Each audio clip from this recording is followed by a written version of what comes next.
Oke, tes. Halo, selamat sore teman-teman semuanya. Sore, Pak. Sore, Pak. Sore-sore. Wah, kita bertemu lagi nih sama Mas Arya, Mas Satrio, Mas Dwi. Oke, sebentar ya. Kita tunggu 5 menit deh ya, teman-teman 5 menit. Teman-teman yang lain mungkin Ya, masih Pak. OTW ke Ya, Pak. Oke, Pak. Zoom. Jadi kita tunggu 5 menit lagi. Oke, sebentar.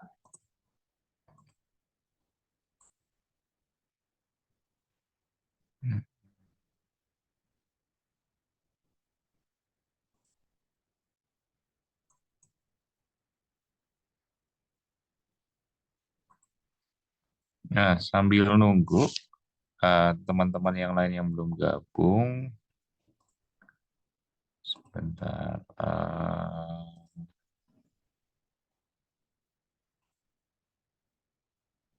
hmm,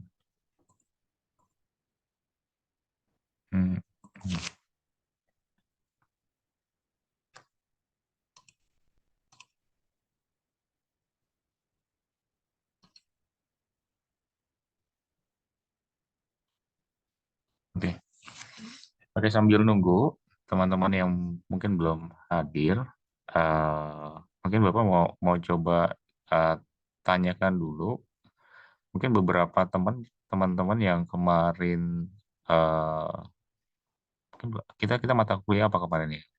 Algoritma dan pemrograman ya, kalau nggak salah ya. Iya, betul, Pak.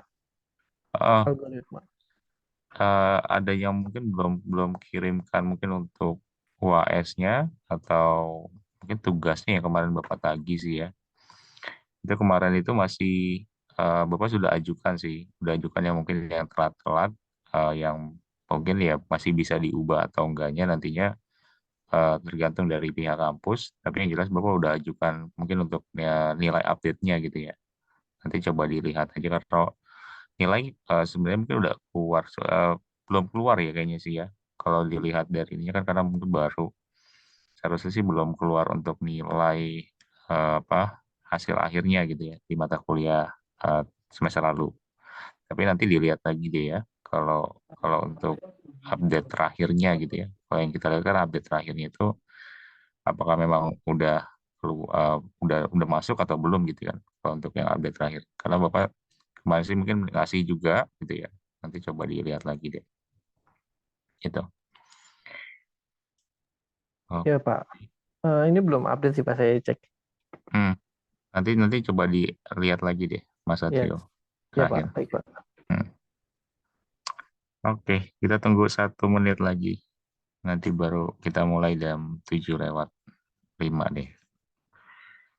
Sambil nunggu-nunggu kita ngomong-ngomong dulu nih teman-teman. Jadi eh, nanti sih memang ketentuan dari kampus itu agak sedikit beda. Kalau kemarin itu kan kita 3 kali pertemuan kalau nggak salah. Kemudian ini semester ini tuh diwajibkan mungkin untuk 7 pertemuan nantinya. 7 pertemuan itu maksudnya bentuknya onsite. Jadi datang ke kampus. Tapi kita lihat lagi ya kalau datang ke kampus itu kebanyakan kan memang di anak semester 2, 4, atau 6 itu ada beberapa yang memang bisa hadir, ada juga yang memang nggak bisa hadir. Khususnya mungkin kalau di kelas karyawan, karena Bapak ngajar kelas karyawan juga, ya lebih banyak memang yang hadirnya itu lebih banyak di online. Tapi yang pasti onsite, ya mungkin cuma ada hitungan jari gitu ya. Mungkin 2, 3 paling banyak. Jadi nanti kita kita kita mungkin nanti coba coba lihat lagi tapi nggak di ketentuan itu nggak diwajibkan juga mungkin kalau yang nggak bisa ya kalau yang bisa bisa mungkin boleh boleh mungkin hadir ke kampus tapi nanti detailnya Bapak sampaikan nanti kalau udah kumpul semua sih ya nanti kita coba lihat dulu detail lebih lebih jelasnya. Oke, nah kita langsung mulai aja deh teman-teman karena waktu kita sampai di jam 9. Kita langsung mulai. Sebelumnya selamat sore teman-teman semuanya. di hari sekarang hari apa? Hari Rabu ya. Di hari Rabu ini, teman-teman, kita berjumpa kembali di mata kuliah yang berbeda, yang jelas, tapi mungkin masih berhubungan dengan pemrograman, karena mungkin lebih banyak Bapak juga ngajar di di TTS juga mungkin lebih banyaknya di pemrogramannya. Dan mungkin berbeda nih teman-teman, kalau kemarin kita belajar tentang bahasa pemrograman Java, kalau di semester ini atau mungkin di mata kuliah ini, nanti yang kita pakai itu bahasa pemrogramannya adalah bahasa C. Cuman mungkin bukan bahasa C++, tapi mungkin melainkan dengan C Sharp. Jadi mungkin ada tulisannya itu biasanya huruf C, kemudian ada tanda eh, garis atau mungkin ini ya agar ya teman-teman. Jadi sebutannya itu C Sharp. Nanti mungkin Bapak juga akan jelaskan mungkin C Sharp itu apa kalau teman-teman yang baru pernah dengar atau mungkin udah pernah nyobain bahasa pemrogramannya, nanti kita coba lihat. Nah, tapi sesuai dengan judul, bukan judul ini ya, sesuai dengan mata kuliah kita, ya, mata kuliah kita itu kan tentang pemrograman visual, jadi program yang kita buat, ya basisnya pasti ada visualnya, berbeda dengan mungkin pemrograman semester lalu, ya di algoritma dan juga pemrograman dasar, di situ kan kita lebih banyak mungkin basisnya, ya mungkin CLI, kalau ini ya mungkin sudah masuk ke GUI. Jadi bentuknya nantinya ada visualnya dan teman-teman nanti boleh desain untuk dari sisi tampilannya ya. Mungkin bentuknya mau seperti apa. Yang jelas kalau untuk pemrograman visual yang pasti ada bentuk visualnya yang teman-teman buat juga gitu ya. Jadi lebih menarik sih ya kalau basisnya visual. Kemudian itu teman-teman. Nah, nanti di pertemuan pertama ini nanti kita coba bahas secara keseluruhan dulu, mungkin dari mata kuliah ini apa yang akan dipelajari selama 1 semester. Kemudian nanti Bapak coba tunjukkan untuk RPS-nya. Teman-teman nanti boleh lihat juga di tiap pertemuan itu kita bahas tentang apa aja. Kemudian nanti di poin kedua nanti kita bahas tentang kontrak kuliah. Teman-teman tentunya kalau di pertemuan pertama biasanya harus ada kontrak kuliah terlebih dahulu supaya kita mungkin ada sedikit atau mungkin ada peraturan yang mungkin kita harus taati juga. Mungkin di awal itu biasanya harus dicoba disampaikan mungkin ke teman-teman di mata kuliah kita tuh apa saja mungkin yang harus ditaati atau mungkin dibuat ataupun mungkin dikerjakan misalnya kalau memang ada project nanti kita bahas di kontrak kuliah.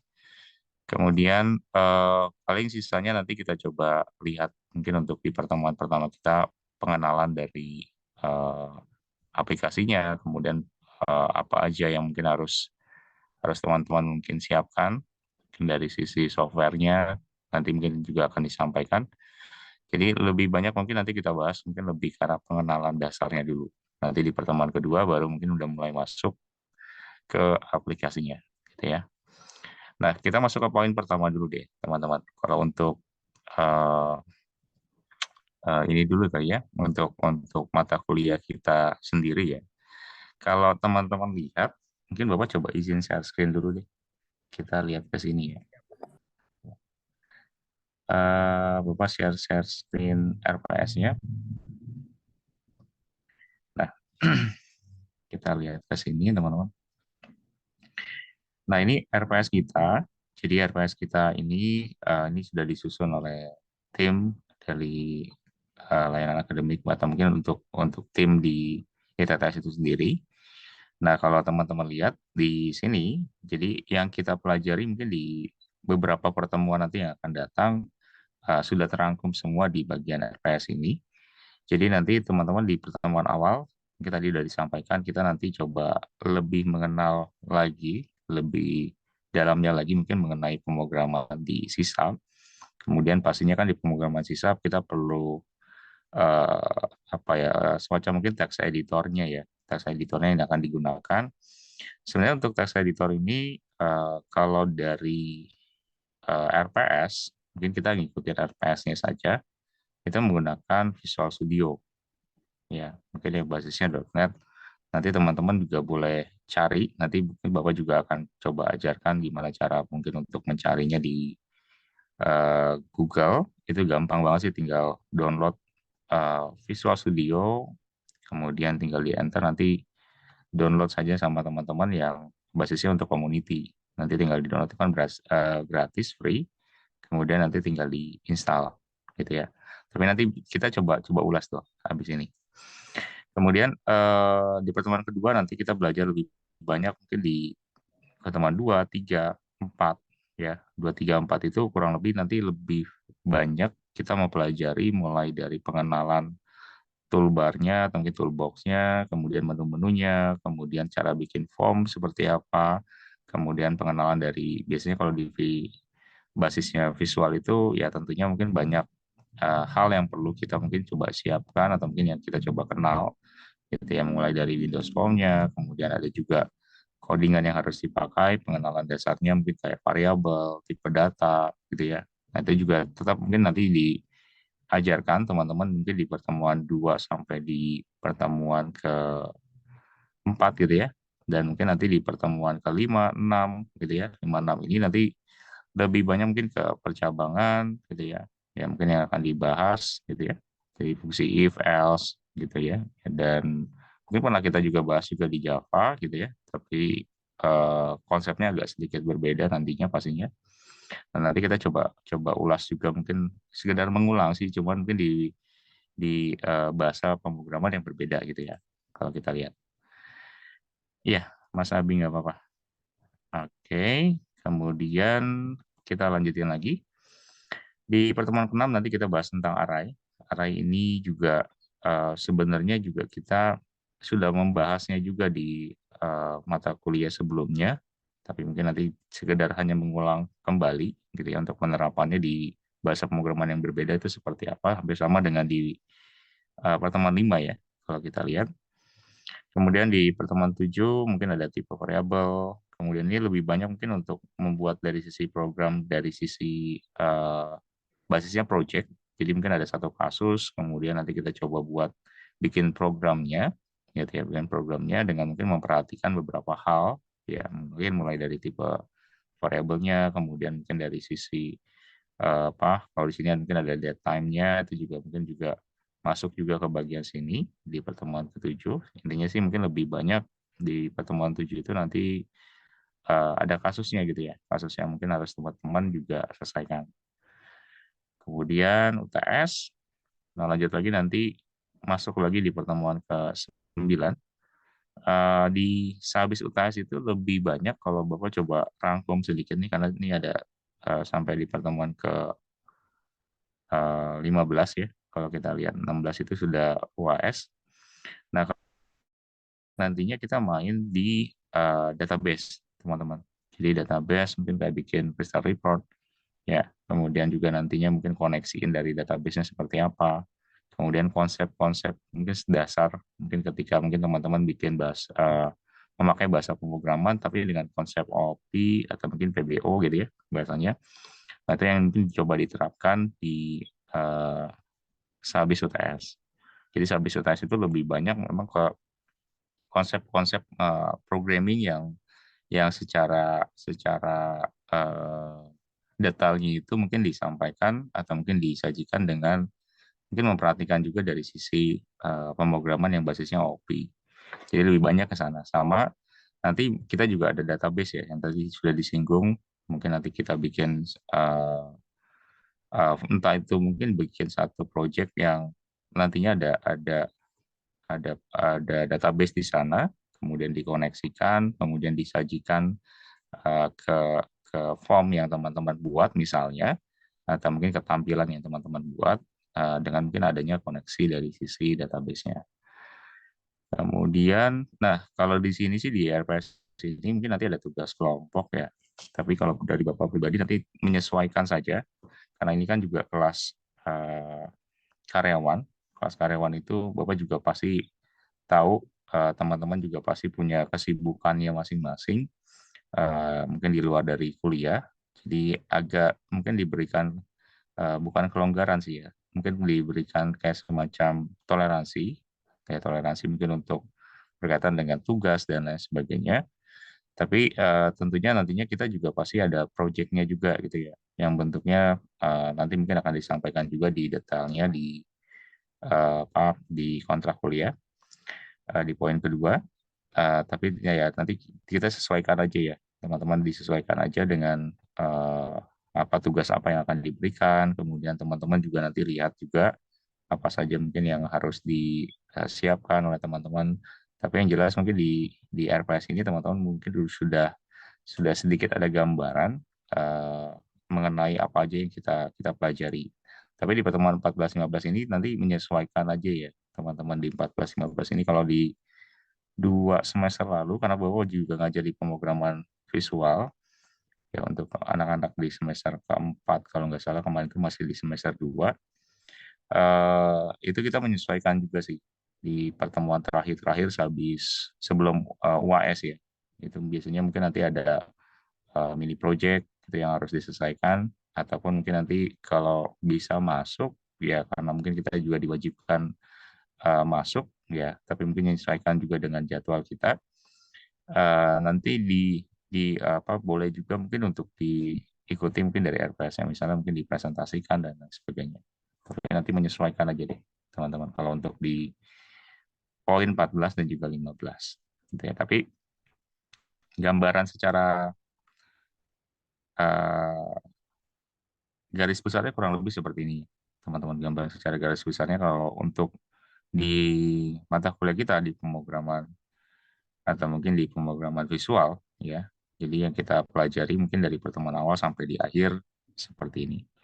Nah, kemudian kalau untuk di mata kuliah kita, teman-teman yang harus disiapkan itu coba siapkan juga, dulu mungkin teman-teman boleh download nanti sehabis ini Visual Studio-nya. Kalau untuk Visual Studio, ketikkan aja mungkin di Google sama teman-teman mungkin download Visual Studio.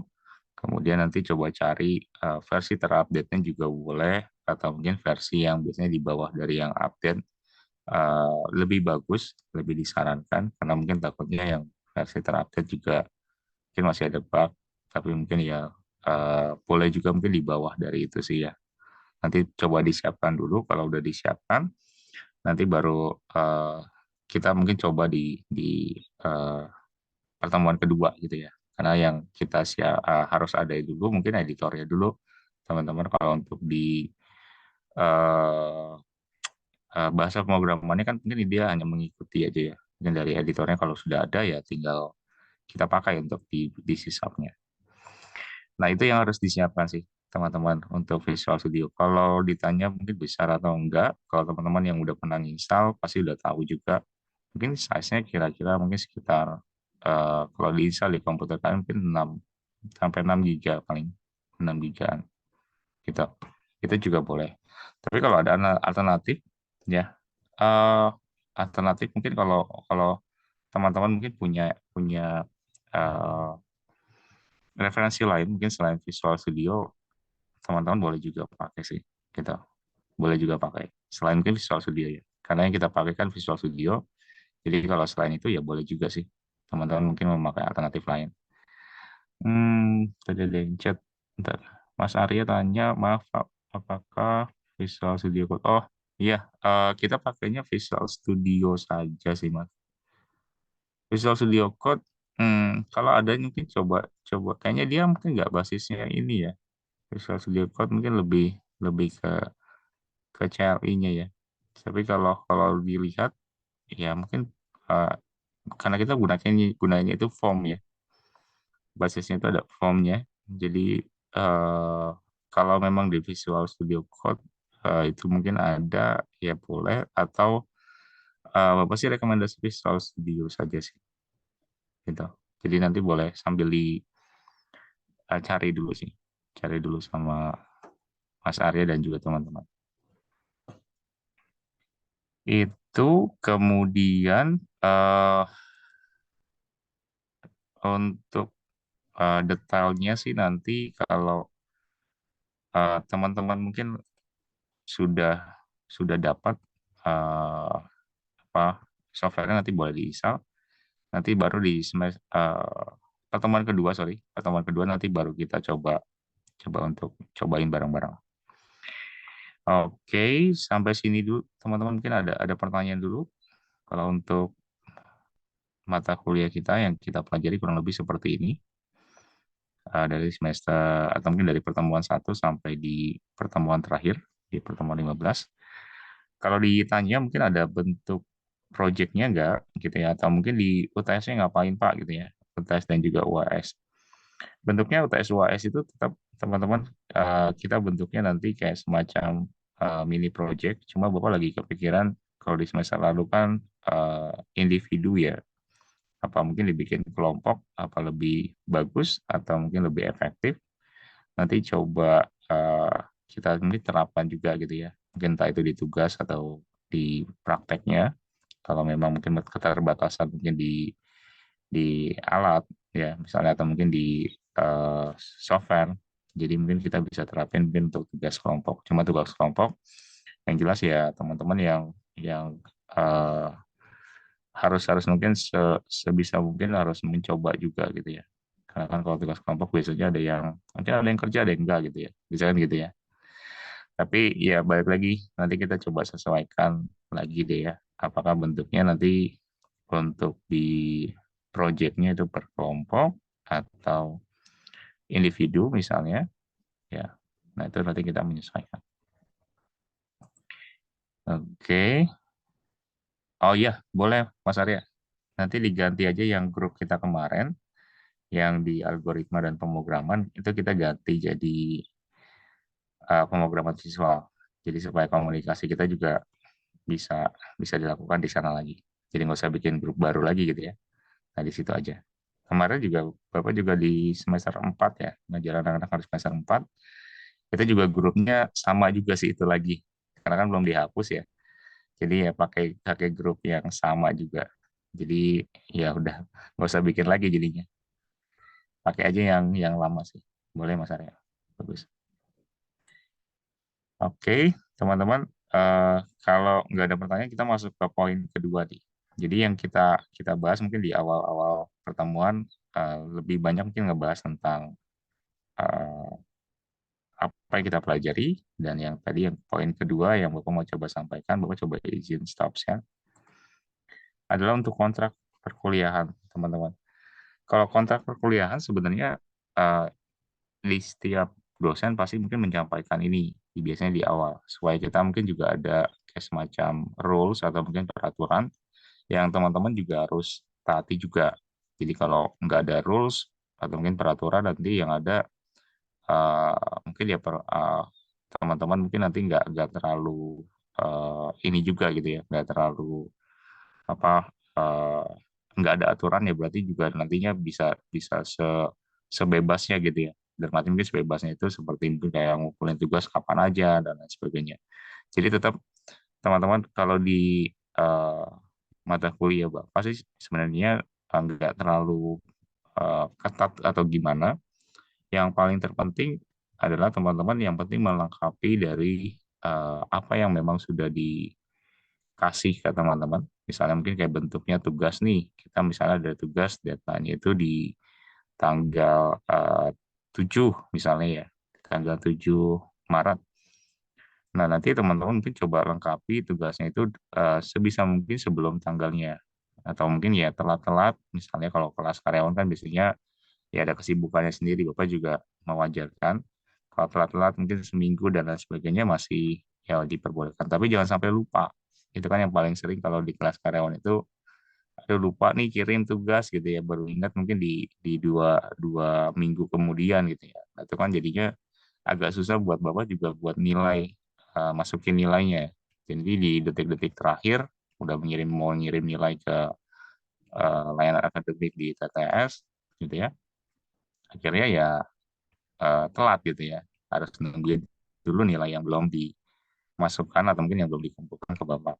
Jadi Bapak sih minta ke teman-teman sebisa mungkin ya kalau memang ada project atau tugas ya mungkin bisa dikejar lagi, meskipun mungkin masih kalian juga mungkin ada kerjaan juga di luar apa eh, dari mungkin teman-teman belajar gitu ya.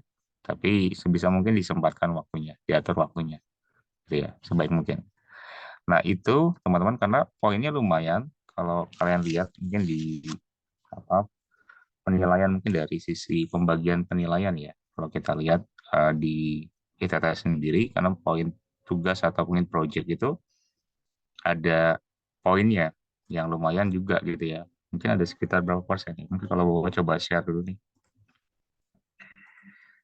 Mana ya? Bentar-bentar. Biar kita lihat poinnya nih. Teman-teman biar sama-sama bisa ada gambaran poinnya itu yang bisa didapatkan itu berapa persen. Nah, sebentar. Ini kayaknya ini nih.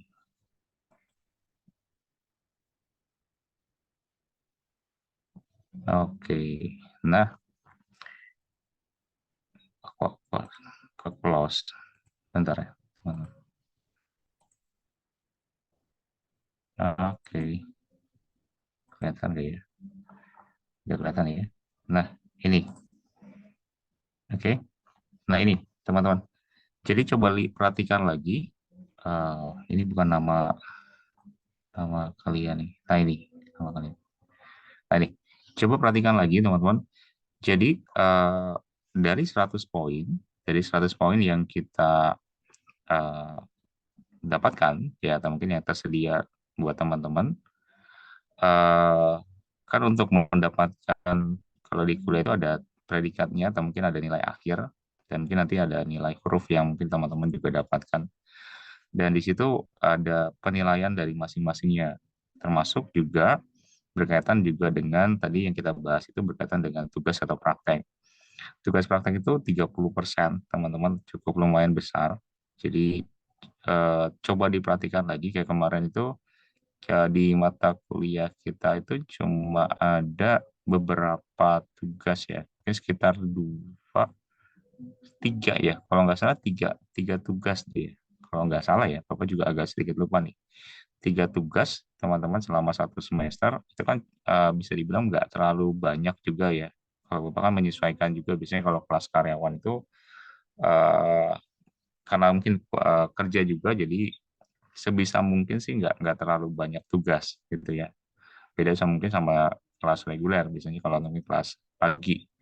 Nah, waktunya lebih senggang dan mungkin harus juga diberikan mungkin lebih banyak latihan gitu ya. Tapi kalau untuk di kelas malam, ya mungkin menyesuaikan juga. Tapi sebisa mungkin coba diperhatikan lagi nanti kalau untuk tugas, karena poinnya lumayan teman-teman 30%. Kalaupun mungkin teman-teman nanti ada yang mungkin mengerjakan cuma dari tiga tugas, misalnya hanya dua tugas, satu tugas, itu kan lumayan gitu ya. Mungkin tadinya harusnya 30% full, jadinya ya cuma 10 poin atau 5 poin misalnya. Kalau memang dikerjakan cuma beberapa tugas. Kemudian yang paling perlu diperhatikan lagi adalah presensi, teman-teman. Karena kalau di ITTS itu presensi itu sangat berpengaruh, di kampus lain pun sama. Presensi itu juga sangat berpengaruh karena ada poinnya juga di sana. Bahkan presensi juga akan ngaruhnya itu ke UTS dan UAS sebenarnya. UTS UAS itu kalau memang ada beberapa presensi yang memang nggak masuk gitu ya. Dengan masuk nggak masuknya itu maksudnya tanpa keterangan. Ya mungkin kalau sakit, izin dan lain sebagainya itu kan mungkin masih bisa mungkin masih bisa dikonfirmasi dan masih bisa ikut untuk UTS atau UAS, itu ya, seharusnya gitu ya. Nah, kemudian teman-teman juga perhatikan juga berkaitan dengan presensi tadi gitu ya. Kalaupun memang nggak bisa masuk, misalnya ada kerjaan nih atau mungkin lemburan, teman-teman boleh konfirmasi ke Bapak langsung atau di grup, kita kan ada grup, itu juga boleh, atau ke teman kalian, itu juga boleh. Jadi minimal eh, Bapak dapat informasinya nih. Jadi nantinya kan absensi kan akan ditulis di sini nih, gitu ya. Nanti kan kita tulis di bagian sini. Nah, nanti akan direkap semuanya gitu ya, teman-teman. Nanti akan direkap semuanya dan tentunya itu akan ngaruh juga nanti ke nilai presensi yang ada di sini. Jadi lumayan 15 poin, teman-teman. Jadi coba perhatikan lagi. Kalau memang izin, sakit, misalnya ada keperluan dan lain sebagainya, boleh disampaikan aja. Nanti Bapak juga akan absenkan. Nanti absenkannya mungkin bentuknya izin atau mungkin ada sakit misalnya, nanti boleh disampaikan aja, teman-teman. Oke, nah di UTS UAS itu poinnya juga lumayan cukup besar, 25% sampai 30%, teman-teman. Jadi perhatikan lagi nanti untuk UTS UAS karena poinnya juga lumayan. Kemarin itu misalnya di presentasinya udah bagus, tugas prakteknya juga ngerjain gitu ya. Mungkin ada 2 tugas atau 3 tugas yang dikerjakan. Di UTS-nya juga ngerjain. Nah, tapi di UAS-nya nggak ngirim misalnya. Waduh, kita juga lumayan teman-teman, jadinya seharusnya nilainya A, ya mungkin jadinya nanti nilainya bisa B bahkan C gitu ya. Jadi coba perhatikan lagi nanti di pengiriman untuk deadline untuk di UTS UAS itu yang perlu digarisbawahi dulu nih teman-teman. Di deadline UTS dan UAS itu kalau bisa sebelum deadline itu udah dikirimkan sama teman-teman. Kalaupun mungkin ya telat-telat dikit boleh lah. Tapi kalau mungkin selalu lama, biasanya mungkin juga nanti ada batas close-nya, teman-teman. Nanti yang perlu sekali diperhatikan sama teman-teman. Kalau dari uh, Bapak sih mungkin kalau telat-telat sedikit sih boleh. Tapi kalau telatnya terlalu lama pun, ya mungkin kalau dari Bapak sendiri masih diperbolehkan. Cuma ya tadi, kalau sudah masuk nilainya pun ya kalau mungkin nantinya sampai nilainya sudah dikirimkan ya itu kan nantinya kita juga nggak tahu nih apakah mungkin diterima atau enggak gitu ya. Kalau memang nilainya sudah masuk gitu. Jadi bawah sih coba garis bawahi dulu nih yang UTS UAS karena kan kelas karyawan itu lebih sibuk dibandingkan dengan kelas reguler karena mungkin ada kerja juga. Nanti yang perlu diperhatikan dari hal pengumpulan sih gitu. Pengumpulan salah satunya itu yang jadi poin utamanya. Karena kalau kita lihat ya asumsi absensi aman gitu ya. Dia mungkin sering masuk, mahasiswanya sering masuk. Kemudian tapi untuk di pengumpulan ininya nih, pengumpulan baik itu tugas, UTS dan juga UAS-nya yang kadang-kadang juga agak telat atau mungkin bahkan nggak dikumpulkan. Itu yang perlu perlu sekali nanti teman-teman juga perhatikan juga nanti di semester ini. Kalau bisa ya semuanya sih mengumpulkan tugas atau mungkin praktek dan juga UTS dan juga UAS. Itu sih ya teman-teman. Jadi eh, untuk poinnya yang mungkin teman-teman juga coba perhatikan. Sama paling tadi kita juga udah sampaikan ya kalau berkaitan dengan izin, izin juga boleh disampaikan ya teman-teman, izin dan juga keperluan lain itu juga boleh dikomunikasikan aja. Tenang aja kalau di mata kuliah kita di sini mungkin sampai sama di semester lalu juga teman-teman juga udah melewatinya juga. Jadi mungkin ya bentuknya ya masih masih sama dan mungkin nggak ada eh, apa harus mungkin diwajibkan masuk gitu ya. Ya mungkin tapi kan kita ada keperluan dan lain sebagainya yang memang mendadak itu juga bisa dikomunikasikan lagi. Pokoknya lebih banyak mungkin komunikasikan aja ya, teman-teman. Jadi kalau memang ada izin dan lain sebagainya coba dikomunikasikan. Sama tadi ya yang tugas itu coba diperhatikan lagi pengumpulan dan lain sebagainya itu juga eh, coba diperhatikan lagi teman-teman di semester ini. Nah, ini untuk kontrak perkuliahan kita. Kemudian kalau untuk di eh, pertemuan ini yang onsite ya. Kalau tadi kan kita udah bahas sedikit tentang onsite. Pertemuan onsite mungkin dari peraturan baru itu 7 pertemuan, teman-teman. 7 pertemuan itu diadakan mungkin secara onsite. Nah, 7 pertemuan ini nanti disesuaikan juga dengan jadwal dari mungkin mahasiswa tersebut atau mungkin dengan jadwal mungkin dari dosen. Biasanya dosennya yang nanti akan kasih di hari apa aja. Cuma tadi balik lagi, eh, sepengalaman Bapak kan mungkin di ngajar di kelas karyawan dengan adanya mungkin 3 kali masuk atau mungkin 7 kali masuk kali ini. Ya mungkin nanti yang datang itu biasanya nggak hampir semuanya itu eh, nggak datang gitu ya. Mungkin bentuknya ya paling 3 atau 2 gitu yang datang. Tapi balik lagi itu nggak diwajibkan. Teman-teman kalau memang lagi ada keperluan memang nggak bisa hadir. Bahkan kan kalau di kelas kita ini kalau nggak salah mungkin ada juga yang di luar kota gitu ya. Luar kota mungkin di luar bukan di Tangerang. Jadi ya menyesuaikan lagi ya kalau memang waktunya onsite nanti teman-teman juga yang bisa hadir boleh hadir, yang nggak bisa pun nantinya mungkin diadakan tetap hybrid seperti biasa, nanti tetap online Tapi kondisinya ya ada ya sebagian atau mungkin yang sempat itu boleh datang ke kampus di lab, sebagian lagi mungkin nanti misalnya mungkin yang nggak sempat itu boleh secara online gitu.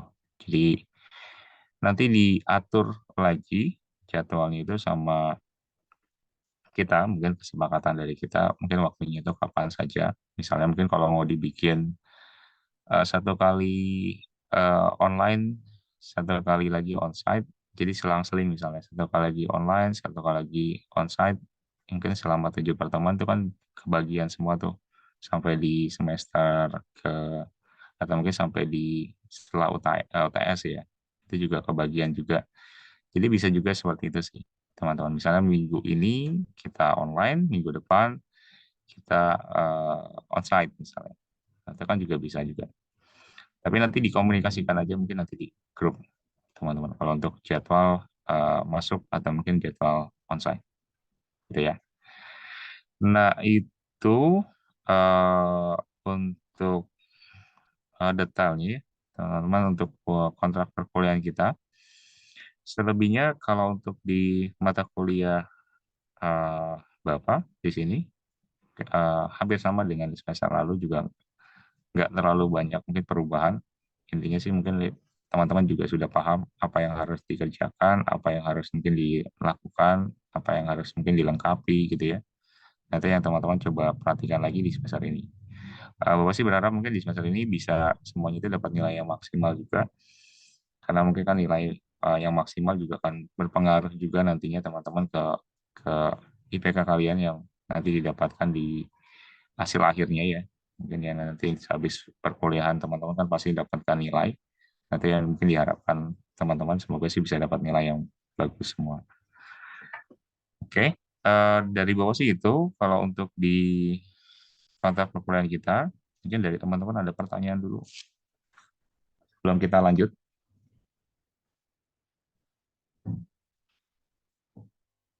Kalau nggak ada, kita lanjut lagi nih. Ada pertanyaan teman-teman? Ini nanti kita absen di akhir aja ya. Nanti kita absen di akhir perkuliahan kayak biasa. Oke deh, kita lanjutin lagi. Bapak izin stop share lagi, teman-teman. Nah, pertemuan pertama sebenarnya kita udah masuk ke materi sih ya. Kalau pertemuan pertama, Bapak juga udah siapin materinya, ada sedikit juga prakteknya sekalian mungkin ngenalin teman-teman ke aplikasi yang dipakai dan juga di eh, bahasa pemrograman atau mungkin C# yang kita pakai. Kemudian nanti kita coba lihat dulu untuk materinya dan nanti kita coba coba lihat juga mungkin untuk cara installnya gitu ya, cara installnya, kemudian Visual Studio itu kayak gimana, teman-teman nanti supaya mungkin ada gambaran juga mungkin di dasarnya itu seperti apa kalau untuk di penggunaannya dari Visual Studio, kemudian apa itu sisap, dan mungkin masih banyak lagi yang kita harus coba kenal mungkin dari pemrograman visual, termasuk ya pengertian dari pemrograman visual itu sendiri, kenapa mungkin harus ada mata kuliah ini atau mungkin apa seharusnya mungkin kita pelajari apa gitu ya. Nah, itu nanti kita coba ulas lebih dalamnya mungkin di hari ini. Nah, Bapak coba share ke teman-teman dulu nih sebentar. Terima dulu. Oke, bentar. Bapak coba share teman-teman. Oke, nah kita lihat ke sini. Nanti juga kita ada prakteknya sedikit. Nah, kita mau kenalan dulu nih teman-teman tentang mengenai visualstudio.net. Jadi yang Bapak coba kenalkan ini lebih ke arah eh, aplikasinya ya, aplikasinya dan juga nanti kita coba kenalkan sedikit tentang pemrograman sisap yang kita pakai atau mungkin bahasa pemrograman sisap. Nah, kalau kita bicara tentang Visual Studio, teman-teman, Visual Studio ini kan mungkin basisnya itu eh, Windows, gitu ya. Mungkin yang di developernya mungkin Windows, yang membuatnya juga Windows. Dan kalau teman-teman mungkin coba lihat lagi yang biasa mungkin sering pakai Visual Studio Code untuk editor, entah itu Python, entah itu Java misalnya, itu kan bisa dipakai juga, atau mungkin bahasa C, itu juga kan bisa juga pakai Visual Studio Code. Itu sama, teman-teman, intinya sih sama sama basisnya itu apa yang mungkin yang punya itu basisnya itu untuk di Windows. Dan di visualstudio.net ini, ya, kalau teman-teman tahu, di sini di sini tuh nanti kita mungkin akan mempelajari lebih banyak mungkin ketampilan visualnya. Visualnya itu yang nanti kita coba buat lewat mungkin aplikasi Visual Studio. Tentunya ya pastinya ya ada form yang digunakan, kemudian nanti ada button yang dipakai, misalnya ada text box yang digunakan. Mungkin lebih banyak ke sana sih, teman-teman, nanti di Visual Studio ini yang kita pakai. Kemudian eh, kalau kita coba next, oke. Nah, ini kita bahas. Jadi ada pemrograman berbasis visual, keuntungan pelajari .NET, kemudian pengenalan dari bahasa C#.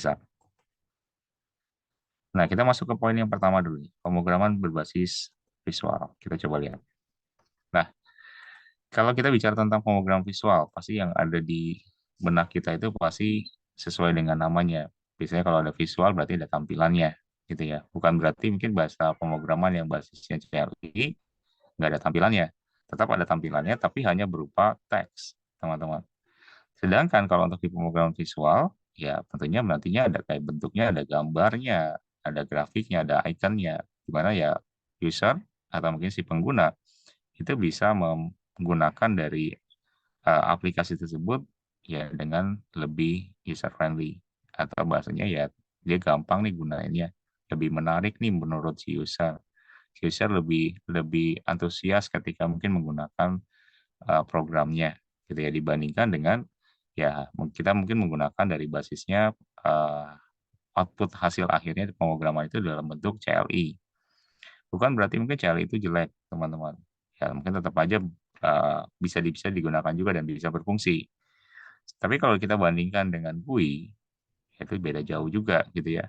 Kalau kita bandingkan dengan pemrograman yang memang menampilkan outputnya itu adalah GUI, ya jelas sangat-sangat berbeda. Nah, itu yang mungkin yang harus dilihat lagi sama teman-teman untuk di pemrograman yang memang basisnya itu visual. Nah, kalau kita lihat mungkin contoh-contohnya ya, kalau di kehidupan kita sehari-hari, ya memang mungkin memakai pemrograman visual itu ada cukup banyak juga, misalnya yang kita lihat mungkin di sekitar kita. Ya, contoh simpelnya teman-teman biasanya gunakan handphone, di situ mungkin ada aplikasi yang dipakai, di mana teman-teman bisa melihat ada gambar, ada button di sana, ada text box di sana, atau mungkin bahkan bisa diklik-klik gitu ya. Linknya bisa juga diklik. Itu juga sebenarnya basisnya juga udah mulai mengarah mungkin ke GUI, atau mungkin basisnya GUI juga gitu ya. Nah, itu juga salah satu contohnya misalnya. Mungkin kayak bikin mesin kasir, yang dimana mungkin mesin kasirnya itu udah ada tampilannya, ya. Nah, dimana mungkin nanti si pengguna bisa mungkin masuk ke mesin kasirnya, dia harus masukin passwordnya atau mungkin username-nya, kemudian baru bisa masuk, dan muncul mungkin tampilan apa di sana yang bentuknya mungkin menarik, ada warna juga di sana. Nanti kan masuknya juga ke pemrograman yang basisnya visual. Jadi pemrograman basis visual ini cukup menarik sih ya untuk dibahas, dan hampir di semua program ya yang ada sekarang itu basisnya visual. Karena kita udah meninggalkan yang basisnya memang CLI. Kalau dulu dulu banget belum ada mungkin ya pemrograman basisnya GUI, mungkin hanya CLI aja ya masih ya hitam putih ya bentuknya ya, karena basisnya teks doang gitu ya. Itu juga juga masuk juga ke sini sih, teman-teman. Nah, di pemrograman visual juga, kalau di pemrograman visual ini agak berbeda dengan di CLI. Kalau CLI itu kan kita harus ketikin benar-benar ngoding dari benar-benar ngoding ya. Dalam arti mungkin benar-benar ngoding dari dia cara mungkin nampilin dari teksnya, tampilan teksnya gitu ya. Kita mau nampilin nama misalnya, berarti kita harus pakai codingan dulu nih untuk nampilin si nama. Nah, sedangkan kalau untuk di visual, itu ada tools yang bisa kita pakai. Nah, enaknya ya kita tinggal, kalau di sini bahasanya itu drag and drop. Teman-teman tinggal pakai objeknya atau mungkin toolsnya, kemudian tinggal ditarik, gitu ya. Itu masuknya ke sini sih. Jadi cukup cukup apa ya, bisa dibilang cukup mempermudah kita sih dalam pembuatan. Cuma ya harus dipahami lagi sama teman-teman ketika membuat suatu tampilan dan juga mungkin gimana cara mungkin memfungsikan dari tampilan tersebut supaya ya tadi bisa berfungsi gitu ya. Entah itu mungkin dari tombol buttonnya yang ketika diklik itu ya bisa melampirkan fungsinya apa. Nanti kan pastinya perlu diperhatikan sama kalian. Nanti yang perlu diperhatikan sama teman-teman. Nah, kalau dari sisi konsep, kalau untuk di pemrograman basisnya fitur visual itu lebih banyak memang mainnya tuh di event. Jadi setiap teman-teman memakai toolbox dan di situ nanti teman-teman coba toolbox ataupun mungkin ya pemakai tools-tools yang ada di sana ya, misalnya kayak button dan lain sebagainya. Tentu di situ ada event-event yang mungkin teman-teman coba perhatikan lagi. Event itu bisa dikatakan mungkin kayak semacam kalau di sini sebutan itu kayak urutan code atau mungkin coding. Nantinya urutan coding itu kan pasti berbeda-beda nih. Setiap program juga pasti akan dieksekusinya juga berbeda-beda. Nah, itu nanti yang dilihat dari eventnya. Nah, misalnya ya kalau di teman-teman mungkin yang kemarin udah belajar Java, ada kelas gitu ya. Ada kelas yang kita mainkan gitu ya. Nah, di situ juga hampir sama juga di pemrograman basis visual juga pasti ada kelas-kelas yang memang dibuat gitu ya. Tapi balik lagi memang ke toolbox apa yang digunakan. Nah, kemudian kita coba next. Nah, IDEA mungkin Integrated Development Environment ya. Nah, ide ini eh, memang kalau kita lihat untuk yang pemrogramannya basisnya visual, gitu ya, tentunya kan kita pasti perlu sekali untuk menggunakan mungkin dari sisi text editornya. Text editor yang kita gunakan kan Visual Studio, teman-teman. Jadi mungkin kalau nanti memang teman-teman ada referensi lain juga boleh silakan. Kemudian dengan kita mungkin menggunakan dari ide ini, ya, atau mungkin ide ini, si user atau mungkin si ya si pembuat dari si program gitu ya itu bisa juga membuat dari sisi ya tampilan yang memang lebih menarik, kemudian dia juga bisa melakukan codingan juga di sana karena mungkin basisnya juga IDEA gitu ya, kemudian dia juga bisa melakukan kayak semacam tes dari programnya. Dan ya di semua juga sama ya, CLI juga bahkan bisa mungkin melakukan tes programnya ketika dia mungkin lakukan eksekusi, nah itu mungkin hasil akhirnya kayak gimana. Ya, intinya ya bisa dikompil semua fungsi yang dimasukkan ke dalam programnya. Nah, tapi basisnya memang ya kita lihat lagi di pemrograman visual itu penuh sekali dengan ya tadi ada toolbox, ada event, ada apa fungsi-fungsi mungkin kayak semacam kelas, metode, ya dan lain sebagainya yang memang digunakan. Kemudian, nah ini hanya pengantar sedikit sih tentang platform .NET Framework. Nah ini juga basisnya untuk Microsoft. Ini juga salah satu platform yang uh, paling banyak digunakan ya di era sekarang. Kemudian ya dia juga ada mendukung dari sisi layanan Windows dan juga API. Jadi kalau di sini Application Programming Interface, jadi cukup user friendly kalau dari sisi tampilannya dan lain sebagainya. Kita coba next. Nah, kalau untuk di layer, kalau teman-teman lihat lagi di Microsoft.NET ini tentunya kan mereka itu pastinya mungkin ngebangun dari suatu produk ya. Kalau kita lihat produk-produk dari Microsoft itu pastinya juga dia mungkin melihat dari kebutuhan setiap user atau mungkin si pengguna atau mungkin bahkan si developernya gitu ya. Nah, biasanya mungkin kalau perusahaan besar seperti itu pasti dia juga akan menyesuaikan juga dengan produk yang mereka buat gitu ya. Nah, dengan mungkin ya kita menggunakan dari Microsoft.NET, ya di situ kita juga sangat terbantu juga dalam hal mungkin membuat dari suatu aplikasi. Nah, teman-teman juga nanti bisa menggunakan salah satu fasilitas yang memang ada di sana, ya termasuk di sini kalau dibahas tentang lebih dalamnya lagi, ya lebih dispesifikasinya lagi, ya di .NET ini juga pastinya ada komponen-komponen di dalamnya. Nah, di sini ada 3 layer. Kalau teman-teman lihat di gambarnya itu, ini gambarnya kalau terlalu kecil nanti coba lebih didekatkan lagi ya. Ini karena kecil banget gambarnya. Ada 3 layer, teman-teman. Lapisan itu mungkin mulai dari atas itu ada Visual Studio.net-nya, kemudian di bawahnya itu ada beberapa net ya, net mungkin untuk framework, net untuk enterprise servers, maupun untuk building, dan di bawahnya lagi baru mungkin OS-nya. Jadi ini platform Microsoft.net atau mungkin layer-layer yang menyusun dari Microsoft.net. Nah, ini masuknya ke sini ya, teman-teman, untuk di layer.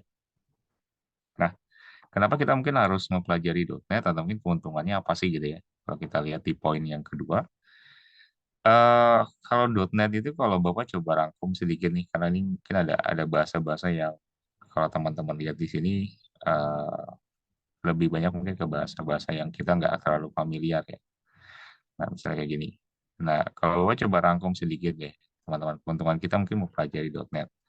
.NET ini kan basisnya mungkin Microsoft Visual Studio ini basisnya itu memang eh, gratis ya, artinya ya mungkin disebutnya ini sebagai produk Microsoft yang memang basisnya open source gitu ya, versi Microsoft.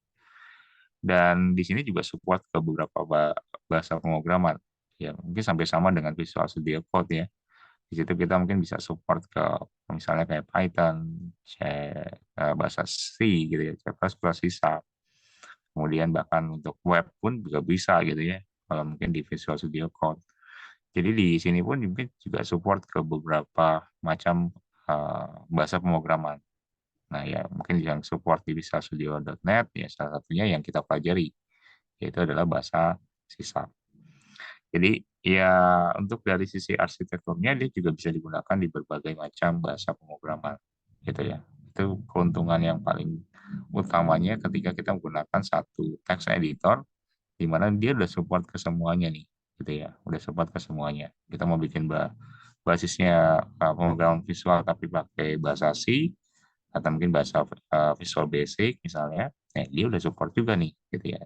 Jadi dikatakan mungkin sebagai uh, multi language arsitektur gitu ya, multi language untuk arsitektur. Jadi multi itu kan berarti kan banyak gitu ya, banyak bahasa pemrograman. Nah selain itu kalau kita perhatikan lagi ya, kalau untuk apa di hal yang lain ya, kalau kita bicara tentang pemrograman visual gitu ya, kalau di sini kalau kita lihat mungkin kalau dari sisi tampilan ya, kenapa kok kita mungkin harus lihat dari tampilan? Karena hampir semua itu lebih tertarik ya, teman-teman mungkin ke tampilan yang memang menarik.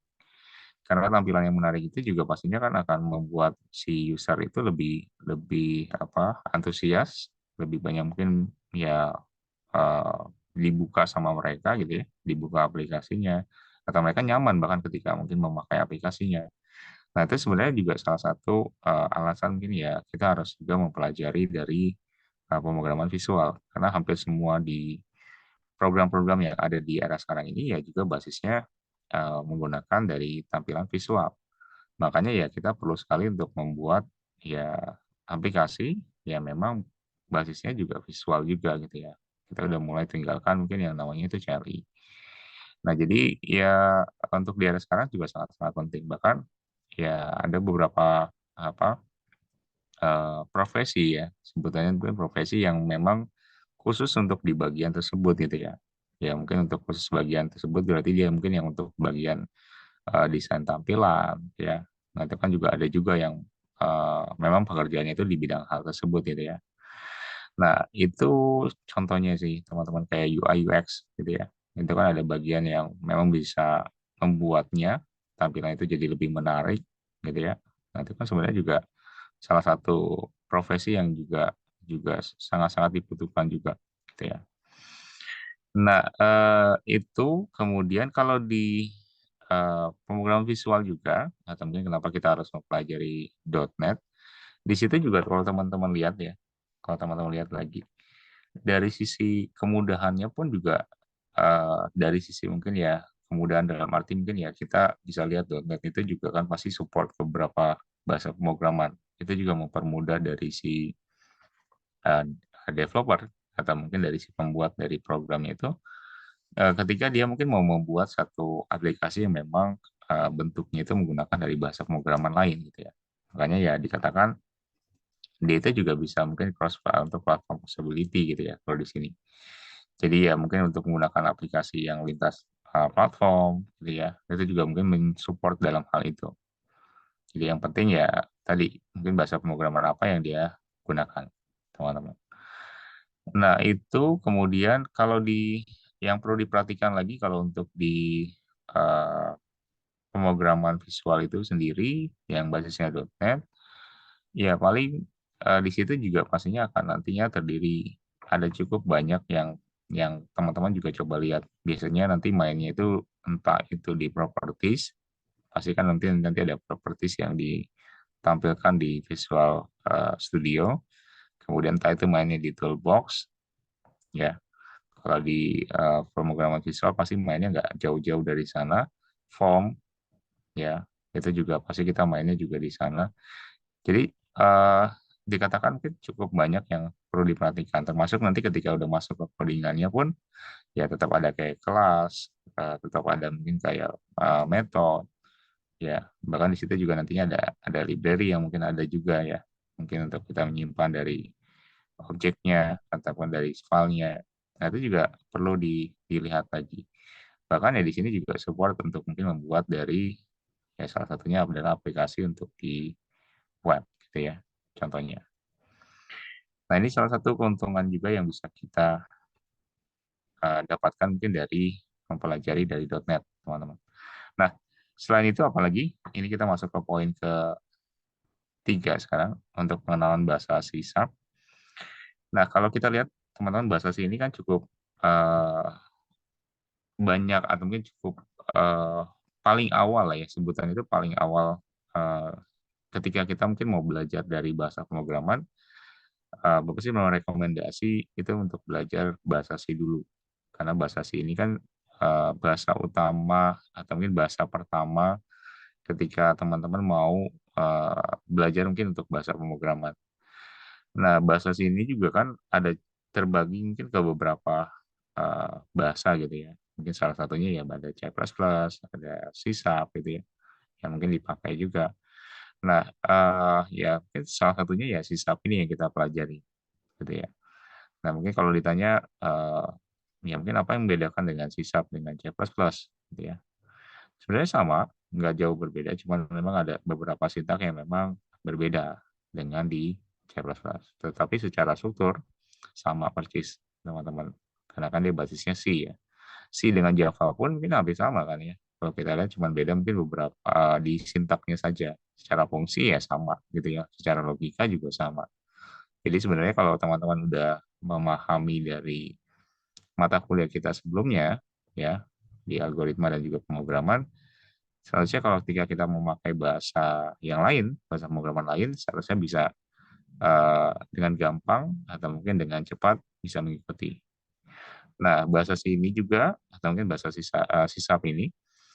ini juga support juga ke yang basisnya itu untuk pemrograman OOP, ya, atau mungkin ya basisnya ya kita bisa bikin program yang memang mempermudah dari si pembuatnya gitu ya, tanpa mungkin harus mengetikkan banyak code gitu ya, atau mungkin banyak coding.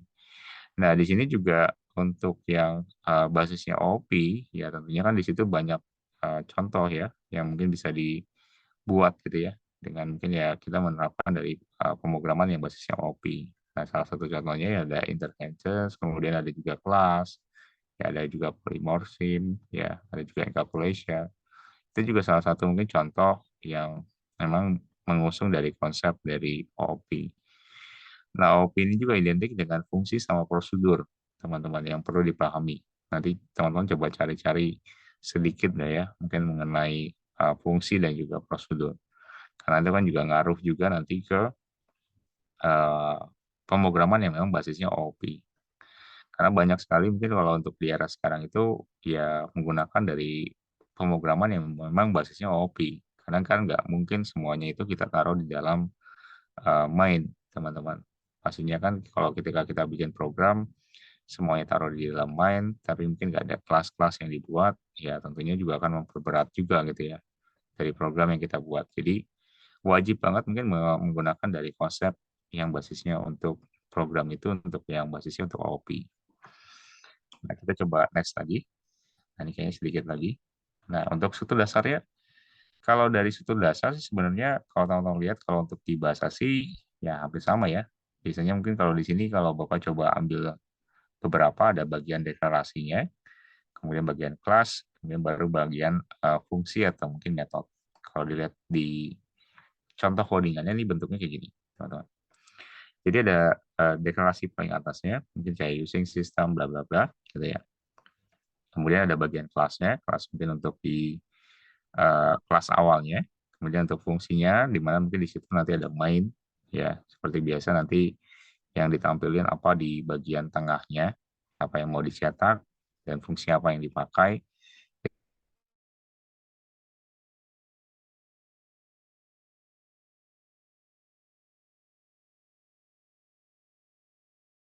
Di sisap ini kurang lebih seperti ini, teman-teman.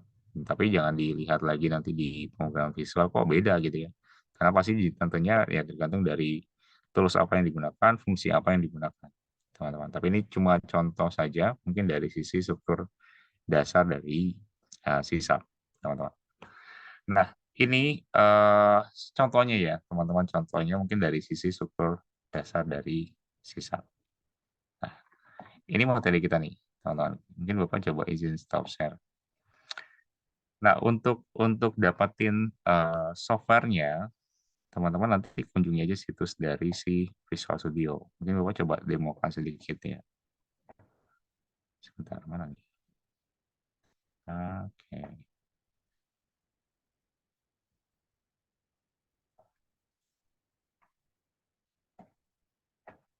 bentar internet ya. Nah, loading. Bentar, Bapak coba. Oh ya, ini masuk nih. Teman-teman. Nah, boleh lihat ke sini. Bapak coba izin share. Nah, ini. Oke, terlihat ya. Nah, nanti teman-teman ketikin aja download Visual Studio. Nanti masuk ke sini. Nanti teman-teman tinggal pilih yang paling awal ini. Nah, ini kan basisnya free, teman-teman. Ini basisnya free, jadi boleh di-download. Size-nya sih nggak terlalu besar pas kalian download. Nanti download aja yang basisnya community. Di sini kan ada beberapa nih. Kalau yang free itu cuma community-nya doang nih, teman-teman. Yang community ini yang free. Ini yang versi 2022 ya. Kalau yang mau versi yang di bawah itu ada 2019. Itu juga boleh 2020. Kalau nggak salah ada ya, 2020. Itu juga boleh. Nah, nanti coba di-download aja. Ini kan ada salah satu contohnya, mungkin ada Visual Studio Code ya. Itu juga bisa. Nah, ini kalau yang pakai selain mungkin Windows, ada Visual Studio for Mac ya. Ya, kalau yang gunain Mac OS, nah ini boleh di-download sama teman-teman. Jadi jangan khawatir mungkin kalau yang gunakan produk dari Mac, nah itu boleh di-download. Nah, ini sih teman-teman. Nah, kalau mau cari yang older download, nah ini klik aja di bagian sini. Nanti kalau nggak salah dia nanti akan bawa ke halaman dari yang lalu gitu ya. Nah, ini 2019 nih. Ini versi 2019 yang ada deh. 2020 kayaknya nggak ada ya. 2019 sorry. 2019 yang ada. Nah, ini sih teman-teman ya. Nanti bisa di-download sama teman-teman. Nanti kalau udah di-download, nanti tinggal di-install. Cara installnya sih sebenarnya dia itu konsepnya itu ketika kita download kan size-nya nggak terlalu besar. Mungkin sekitar berapa MB gitu ya. Nah, kemudian ketika diinstal, nanti dia akan download lagi nih, biasanya. Nanti dia akan download lagi dari apa saja yang mungkin nanti teman-teman mau install. Biasanya dia tawarin ada beberapa uh, tools atau mungkin beberapa menu yang nantinya mungkin dicoba di checklist sama teman-teman. Tapi yang paling terpenting adalah nanti checklist yang di bagian desktop application. Nanti di bagian desktop application kalian coba checklist aja gitu. Kalau Bapak coba ada contohnya sini. Bapak coba tadi screenshot ininya nih. Sebentar. Bapak izin stop share. Nanti pas sudah masuk ke situnya takutnya teman-teman agak bingung. Nanti diinstal semuanya lagi. Kan lumayan besar tuh kalau ketika nanti install. Mana ya tadi ya? Udah disimpan belum ya? Oh, Bapak simpannya di sini, di Paint. Coba lihat di sini ya. Nah, nanti yang coba di apa? Coba di coba di install sama teman-teman. Itu yang ininya saja sih, desktop and mobile. Jadi yang di checklist boleh dua ini atau satu ini juga nggak apa-apa. Yang .NET Desktop Development atau mungkin yang Universal Windows Platform Development, ini dua ini juga boleh di checklist. Nah, tapi ini dua ini sih yang teman-teman coba checklist. Tapi yang basisnya desktop and mobile. Nah, jadi dia juga ada sekitar 5 option. Tapi jangan semuanya di checklist, itu lumayan besar juga. Ya, itu kan harus download lagi sama sama si Visual Studio-nya. Jadi coba checklist dari dua ini aja sih. Teman-teman nanti pas diinstal, pas sudah download, diinstal, kemudian coba perhatikan setelah dia kan biasanya download dulu tuh. Download, kemudian sampai berapa lama, tergantung koneksi internet kalian. Ini harus koneksi ke internet. Kemudian nanti diajak sama uh, si Visual Studio-nya itu ke tampilan yang memang nanti ada pilihannya gitu ya. Apa saja yang mungkin harus diinstal. Teman-teman boleh kasih opsi misalnya di unchecklist atau mungkin di checklist yang memang dibutuhkan. Sekali lagi yang memang dibutuhkan ya. Karena kita butuhnya itu cuman ya beberapa doang ya. Nah, mungkin basisnya kita mau bikin aplikasi desktop ya, aplikasi desktop ya berarti ya kita checklist yang memang dibutuhkan saja. Jadi yang kita butuhkan net desktop development. Ya mungkin di bagian kedua itu yang universal Windows platform juga boleh di checklist sama teman-teman. Nah, nanti kalau udah checklist tinggal diinstal lagi sih. Gitu ya, tinggal diinstal lagi, nanti tinggal ditunggu berapa lamanya. Koneksinya harus stabil, teman-teman. Kita bisa dijeda juga sih kalau memang koneksinya kurang bagus, cari internet dulu sama teman-teman yang kondisinya itu stabil, nanti baru install lagi. Gitu ya. Jadi tips-tips sedikit sih teman-teman. Karena kalau gagal atau mungkin koneksinya mungkin tiba-tiba putus kan masih bisa di resume ya. Atau mungkin dilanjutkan lagi. Nah, itu masih aman sih kategorinya gitu ya. Yang penting pastikan koneksinya itu stabil. Gitu. Kalau pasti install ya, pasti install dari sisi uh, aplikasinya. Nah, ini sih teman-teman yang perlu diperhatikan ketika install. Selebihnya yang lain sudah sih ya. Install pada umumnya. Cuma yang perlu diperhatikan lagi yang tadi pemilihan pas udah masuk ke tampilan dari option yang harus apa saja yang harus di checklist dan di unchecklist sama teman-teman gitu. Jadi yang cukup di checklist tadi di yang desktop dan mobile aja. Nah, ini kita coba stop share. Oke, nah itu kurang lebih cara buat installnya ya teman-teman. Nanti kalau mungkin masih bingung atau mungkin nanti pas installnya ada kendala, boleh nanti di grup kita diskusi.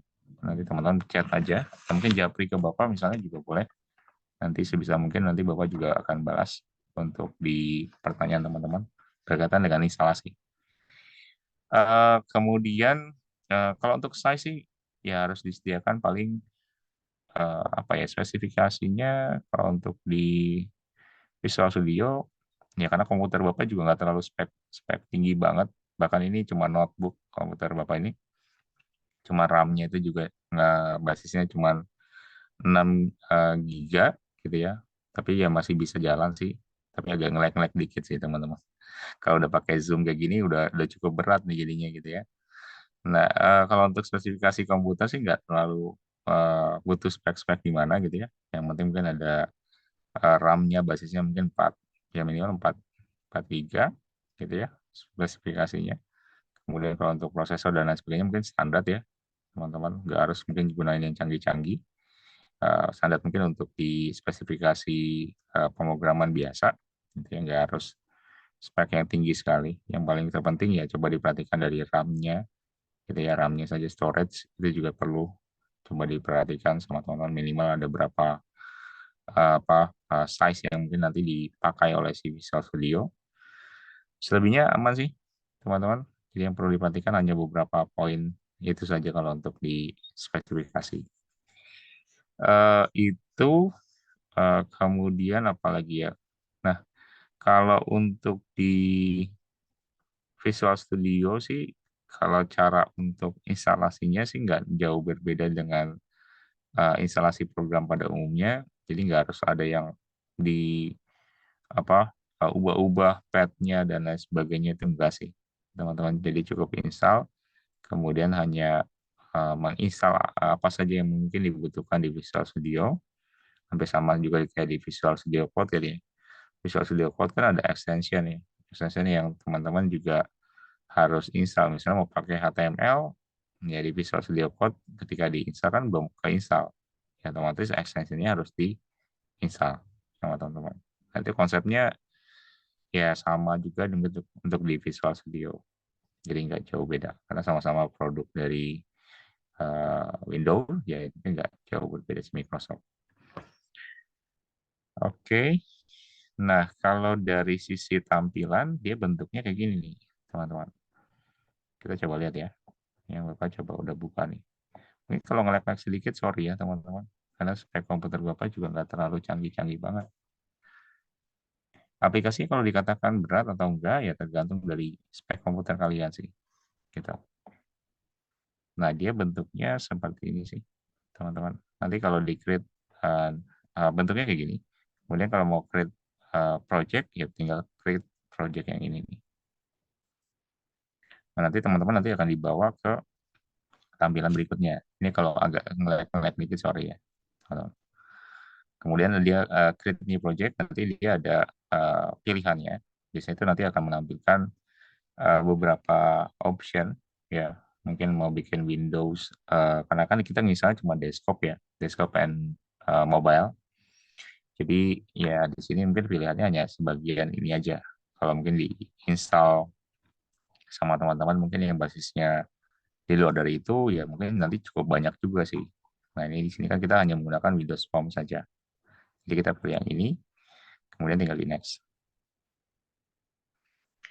Nah nanti, sorry, aku coba besarin dulu nih. Nah nanti kita dibawa ke sini, nanti ini tinggal diisi aja sama teman-teman untuk project name-nya, kemudian ini location-nya, kita disimpan di mana, kemudian yang lain sih nggak usah diubah. Ini tinggal di create aja. Ini misalnya kita isi uh, contoh 2, misalnya. Kemudian ini tinggal di create.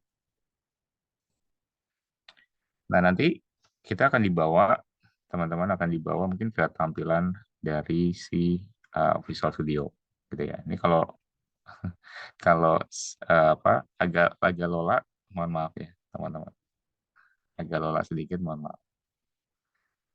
Oke, nah sambil nunggu teman-teman, jadi bentuknya kurang lebih Visual Studio bentuknya seperti ini. Jadi tampilannya, kemudian nanti kita dibawa ke tampilan awalnya, ya kurang lebih untuk bikin project baru, gimana caranya. Nah itu caranya eh, nggak nggak jauh beda dengan mungkin dibikin project pada umumnya. Cuma ya tadi tampilannya dia bentuknya seperti ini. Nah, nanti kita nanti akan kenalin juga, mungkin di pertemuan pertama ini kan nggak terlalu masuk ke aplikasinya lebih dalam ya, tapi Bapak coba kenalin sedikit mungkin untuk bagian-bagiannya supaya nanti di pertemuan kedua, ya minimal teman-teman, wah, kok stop sharing? Minimal teman-teman kenal, ya, kenal untuk bagiannya apa saja dan penggunaan fungsinya itu seperti apa. Nah ini, oh ke close ya. Nah ini tampilannya nih, teman-teman sebentar ya. Nah, udah kebuka belum ya? Nah, ini udah kebuka nih. Oke. Nah, dia tampilannya bentuknya seperti ini, teman-teman. Nanti kita lihat ya. Oke. Nah, dia bentuknya seperti ini. Oke. Terlihat ya? Terlihat ya? Oke. Jadi dia bentuknya seperti ini, teman-teman. Jadi bentuk umumnya sih dia, eh, kalau Bapak coba kenalin sedikit, ini Bapak coba hilangin ininya dulu ya. Ini kayaknya mengganggu dari Bapak coba hide hide dulu video panel, hide meeting. Bentar ya. Nah, oke. Nah, jadi Bapak coba kenali dulu nih, teman-teman. Nanti kalau agak-agak apa suaranya agak-agak apa putus-putus, teman-teman bilang ya. Karena ini Bapak hide di bagian sininya nih. Takutnya ke close gitu ya. Zoom-nya nanti coba bilang aja. Oke. Nah, ini pada umumnya sih teman-teman di sini ada menu barnya. Jadi menu bar ini nanti menu-menu apa saja yang ada di sini. Mungkin ada juga yang kita pakai, ada juga yang nggak kita pakai. Jadi menu pada umumnya aja sih sampai sama dengan di program-program lainnya. Nah, ini ada anak-anak dari menu bar yang mungkin kita bisa pakainya juga di sini. Kalau di menu bar ini kan biasanya isinya ya nggak jauh beda ya untuk save as, untuk edit, untuk format ya nggak jauh beda mungkin dengan aplikasi-aplikasi lain. Ya, tapi ini lebih banyak nanti ke bagian sini. Di sini juga ada extension, teman-teman. Jadi extension mungkin apa saja yang mungkin mau diinstal, misalnya mungkin ada penambahan dari kalian, misalnya, itu juga bisa ke manage extension. Nah, kemudian di bagian kiri itu ada toolbox yang teman-teman bisa pakai. Nah, di sini juga ada data source ya, teman-teman. Jadi kalau data source ini nanti berhubungan dengan koneksi, koneksi dari database yang kita pakai. Misalnya kita nanti memakai database-nya itu MySQL misalnya ya. Nah, itu nanti koneksinya kita bisa lihat di bagian sini. Terus, apalagi, nah ini ada toolbox-nya. Kalau di ke bawah ini ada cukup banyak. Tapi yang bisa kita pakai itu yang command control. Nah, ini yang kita pakai. Sebenarnya selain command control itu ada window form. Ini juga ada juga, gitu ya. Ada container. Ini ada juga, ada menu atau mungkin toolbar. Ini ada juga, ada data, ada komponen, ya. Ada komponen ini juga ada printing, ya dialog, dan mungkin masih banyak lagi. Tapi yang paling sering kita gunakan nanti di bagian command control. Ini untuk toolbox, nah ini ada cukup banyak ya. Misalnya mungkin ada kayak semacam kayak label. Jadi kalau mau nariknya itu tinggal klik ini, tinggal tarik ke sini. Gitu. Oke ya. Tinggal klik di sini, tinggal tarik ke sini. Seperti itu sih. Nah, nanti kalau mau dipindahkan, tinggal dipindahin. Contohnya gitu. Nah, kemudian setelah itu di bagian tengah, ini ada form kita nih, teman-teman. Atau mungkin tampilan layar uh, dari aplikasi yang kita mau buat. Nah, dia bentuknya kayak form. Ini kalau kalau dulu Bapak belajar itu Visual Basic sih ya. Dulu zaman dulu di kuliah S1, itu belajar Visual Basic. Nah, bentuknya sih nggak jauh beda kayak gini juga tuh, kalau dulu. Kemudian ini form kita, area kerja kita. Di bagian kanan ini ada Solution Explorer. Ini isinya itu adalah project-project kita biasanya. Di sini nanti ada isinya itu ada properties, ada reference gitu ya. Tapi kalau properties itu biasanya mainnya di bawah sini. Kita paling sering banget nanti mainnya di bagian sini. Nah, ini lebih banyak sih ke sini ya. Ya, teman-teman lebih baiknya itu lihat ke sini. Oke, kemudian di bawah lagi itu ada properties, teman-teman. Di sini ada properties. Kalau properties itu lebih banyak kita gunakan juga selain toolbox ini, biasanya untuk mengatur dari kayak label nih, gitu ya. Nanti ketika diklik labelnya, gitu ya, atau mungkin ketika diklik formnya, gitu ya. Nanti di bagian properties ini nanti akan mendeteksi lebih lagi. Jadi kita bisa ngatur mulai dari toolbox apa yang kita pakai, itu di bagian sini.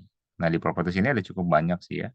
Salah satu contohnya itu kita bisa kasih apa namanya penamaan gitu ya. Misalnya kayak di bagian sini ini ada label satu, ini diubah penamaannya gitu, misalnya jadi kayak nama gitu ya. Misalnya, nah itu juga bisa dilakukan di bagian sini. Jadi otomatis label satunya berubah jadi nama. Nah, ini contohnya itu bentuknya kayak gini, teman-teman.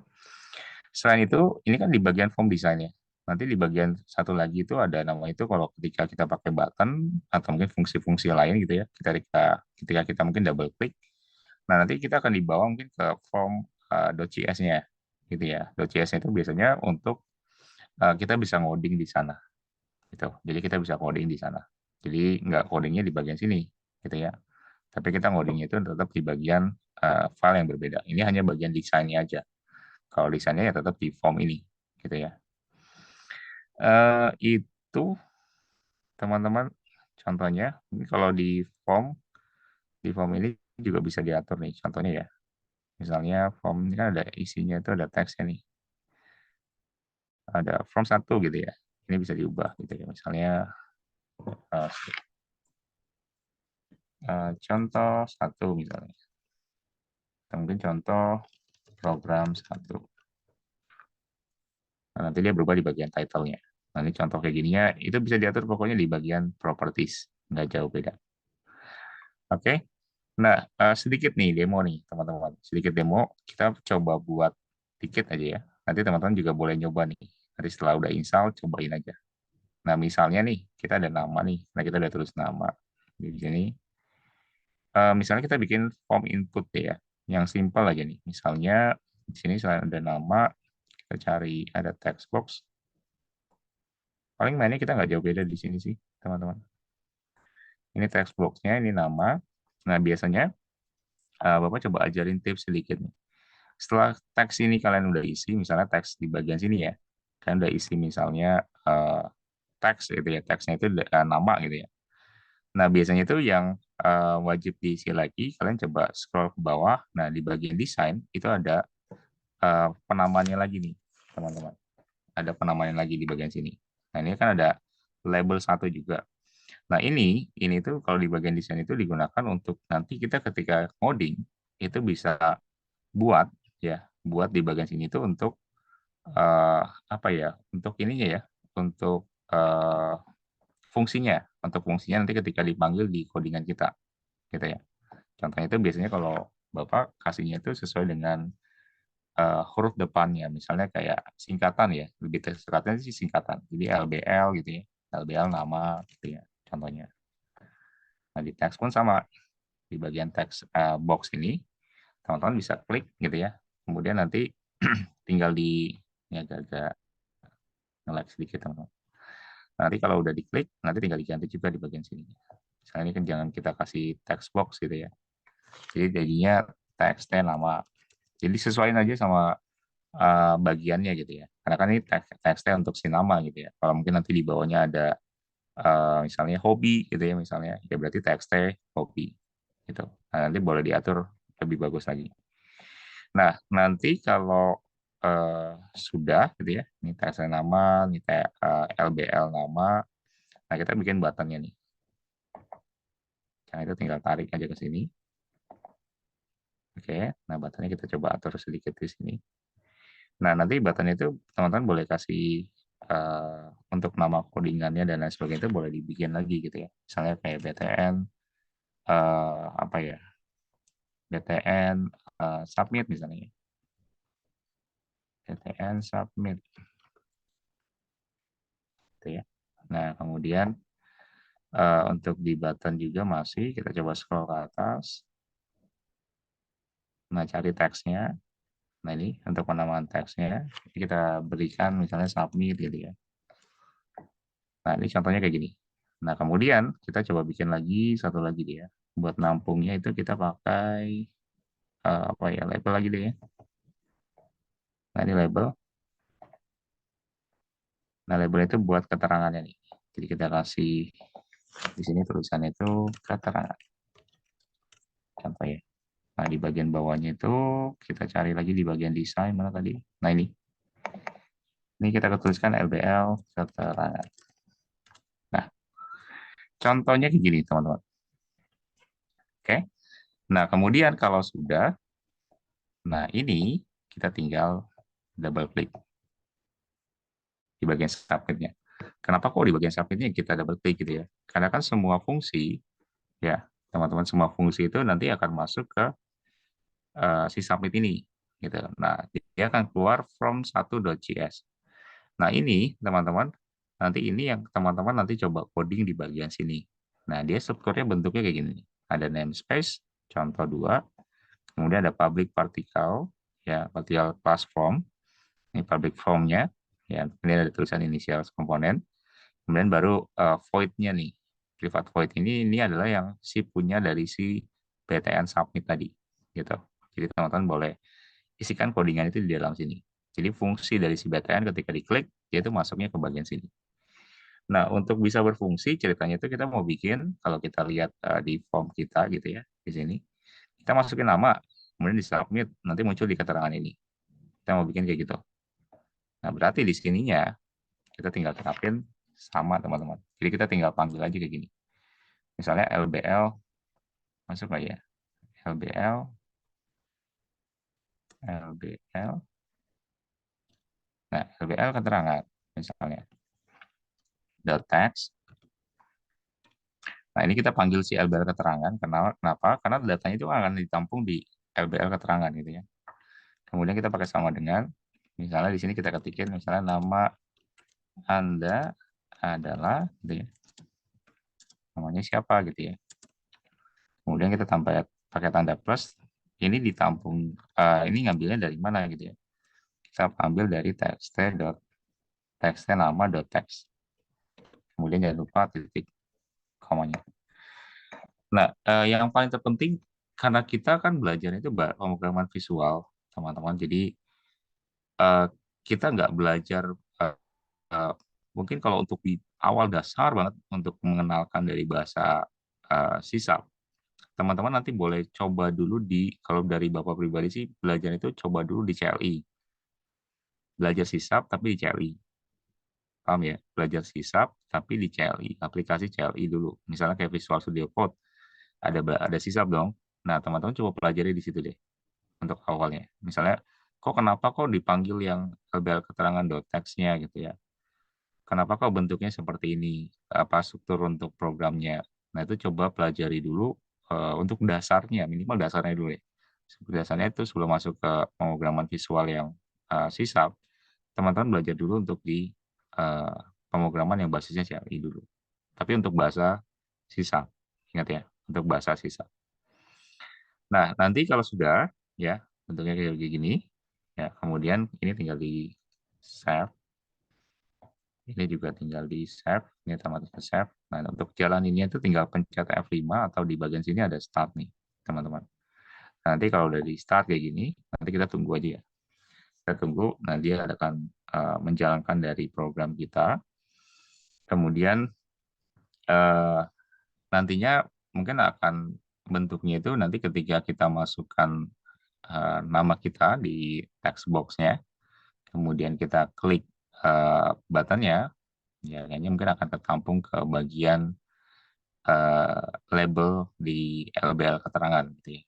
Nanti nanti yang kita coba buat. Oke, agak sedikit lama nih teman-teman, sorry ya. Karena ya tadi balik lagi spek komputer Bapak yang mungkin nggak terlalu mumpuni sih. Oke, kita tunggu aja dulu ya. Nah, itu sih ya teman-teman sambil nunggu ini jalan. Terus kalau memang terjadi error, biasanya nanti dia nggak akan menjalankan dari programnya seperti biasa. Mungkin di aplikasi-aplikasi lain juga sama ya. Nah, dia nggak akan mungkin menjalankan dari programnya dan biasanya ada muncul pesan error. Errornya di bagian mana? Biasanya seperti itu. Nah, ini kalau dikasih nama, misalnya nama kita siapa ya? Bentar, misalnya Andi, gitu ya. Kemudian kalau disubmit, nah dia akan keluar di bagian sini. Nama Anda adalah Andi, misalnya. Misalnya namanya siapa lagi? Misalnya Anto, gitu ya. Nanti disubmit lagi, nanti dia akan keluar di bagian sini. Intinya tadi yang kita buat ya, jadi pemanggilan si TXT namanya itu kita panggil di bagian sini. Ya TXT nama itu kan punya si text box ini ya, yang kita panggil di sini. Sedangkan untuk yang di bagian sini ini hanya pengantar aja sih, teman-teman. Ini hanya pengantar aja. Kemudian tinggal di submit. Gitu. Oke. Nah, selanjutnya kalau sudah ya kita tinggal lanjutkan lagi sih, teman-teman. Kita tinggal lanjutkan lagi. Misalnya gini. eh Kalau kita bikin bentuknya itu, oh gini aja deh. Kalau enggak, kita tambahin satu satu button nih. Sebentar ya. Coba closing dulu. Jadi kalau kita coba tambahkan satu button lagi, misalnya ini satu button lagi itu kita bikin untuk di bagian sini. Bentar, button-button. Ini nih, ada satu button lagi, kita tambahkan di sini. Misalnya, ini kita bikin buttonnya itu untuk ceritanya untuk clear gitu ya. Sini kita tuliskan untuk clear. Nah, ini kita kasih bagian bawahnya di sini kita tulis btn clear. Ini biar ada gambaran sedikit teman-teman, nanti kalau di pertemuan kedua nggak terlalu ini banget. Nah, ini btn clear. Kemudian kalau untuk bikin clear-nya itu gampang teman-teman. Jadi untuk bikin clear-nya itu kita tinggal kosongin aja semuanya. Karena kan yang kita hapus itu kan di clear gitu ya, atau mungkin dihapus semua gitu ya. Nah, jadi di bagian clear ini kita coba double klik. Nah, di bagian clear ini nanti teman-teman tinggal ketikin semuanya, itu tapi dikosongkan gitu untuk isinya. Jadi misalnya, gitu kan kita ada teksnya nama ya, teks kayak gini. Kemudian sama dengan yang tinggal ditutup seperti ini. Jadi dikosongin semuanya, teman-teman. Misalnya ada lagi apa lagi? Teks sorry. Teksnya nama kita cuma punya ada beberapa. Teksnya nama, kemudian LBL kesimpulan ke keterangan ya. LBL keterangan. Ini dot text. Kemudian sama dengan kita pakai tanda kutip, kemudian titik koma. Nah, ini teksnya nama, karena untuk si text box, LBL keterangan itu untuk si teks bagian bawah ya, untuk dihilangkan. Nah, tapi sebelum itu, ini kita coba save dulu. Nah, di bagian sini, bentar, di bagian sininya, kayaknya kita perlu ini deh, teman-teman. Untuk di keterangan ini, ya, karena kan dia muncul terus ya. Gimana kalau kita hilangin? Hilanginnya itu cukup mudah sih. Teman-teman di sini cari ada nama itu visible. Nah, visible-nya itu coba di false-in kayak gini. Nah, di bagian sini kita false-in. Kemudian kalau udah di false-in sama teman-teman, selanjutnya itu di bagian submit di sini. Nah, di bagian submit ini kita tinggal ketikkan fungsinya, misalnya LBL keterangan, misalnya dot visible sama dengan kita bikin jadinya kalau tadi kan false, di sini kita bikin jadi true. Nah, ini kita save. Nah, ini kita coba lihat dulu ya, kita coba jalanin dulu. Karena masih ada si apa namanya si LBL keterangannya, atau mungkin si keterangannya tadi, atau sudah nggak ada nih, teman-teman.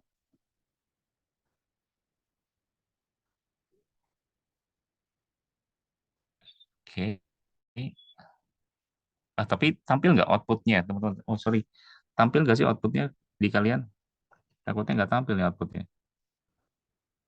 Apa nggak tampil? Jangan-jangan nggak tampil lagi. Outputnya tampil nggak, teman-teman? Masih aman nggak? Karena Bapak nggak kelihatan nih, Bapak coba close semuanya di apa namanya di Zoom-nya. Jadi nggak kelihatan chat chat teman-teman nih. Nanti kalau nggak tampil bilang aja ya. Kalau nggak tampil. Ini kan yang tampil hanya apa? Takutnya codingannya doang. Tampilan contoh programnya yang dieksekusi nggak tampil lagi jangan. Nanti bilang aja ya kalau nggak tampil. Nah, eh, bentuknya kayak gini sih, teman-teman. Atau jangan nggak tampil nih? Tampil nggak sih? Nggak Gue tampil, curiga Pak. nggak tampil. Benar? Iya, Pak. Walah, bentar. Tampilannya nggak tampil ya. Bapak coba stop share dulu deh. Ntar Bapak coba share screen semuanya nih. Sorry, sorry. Kalau nggak tampil. Bentar ya. Bentar, bentar, bentar. Oke, nah ini udah ke atur. Ini Bapak coba share screen seluruh layar aja deh. Hmm. Kalau kayak gini tampil nggak, teman-teman? Bentar ya. Ini tampil nggak ya? Nah, tampil nggak? Tampil ya seharusnya ya. Betul, Pak. Oke, nah ini contohnya kayak gini sih teman-teman. Tadi kita bikin bentuknya nama kayak gini kan ya. Nah, tadi kalau kita submit gitu ya, misalnya tadi nama Bapak deh, misalnya submit gitu ya.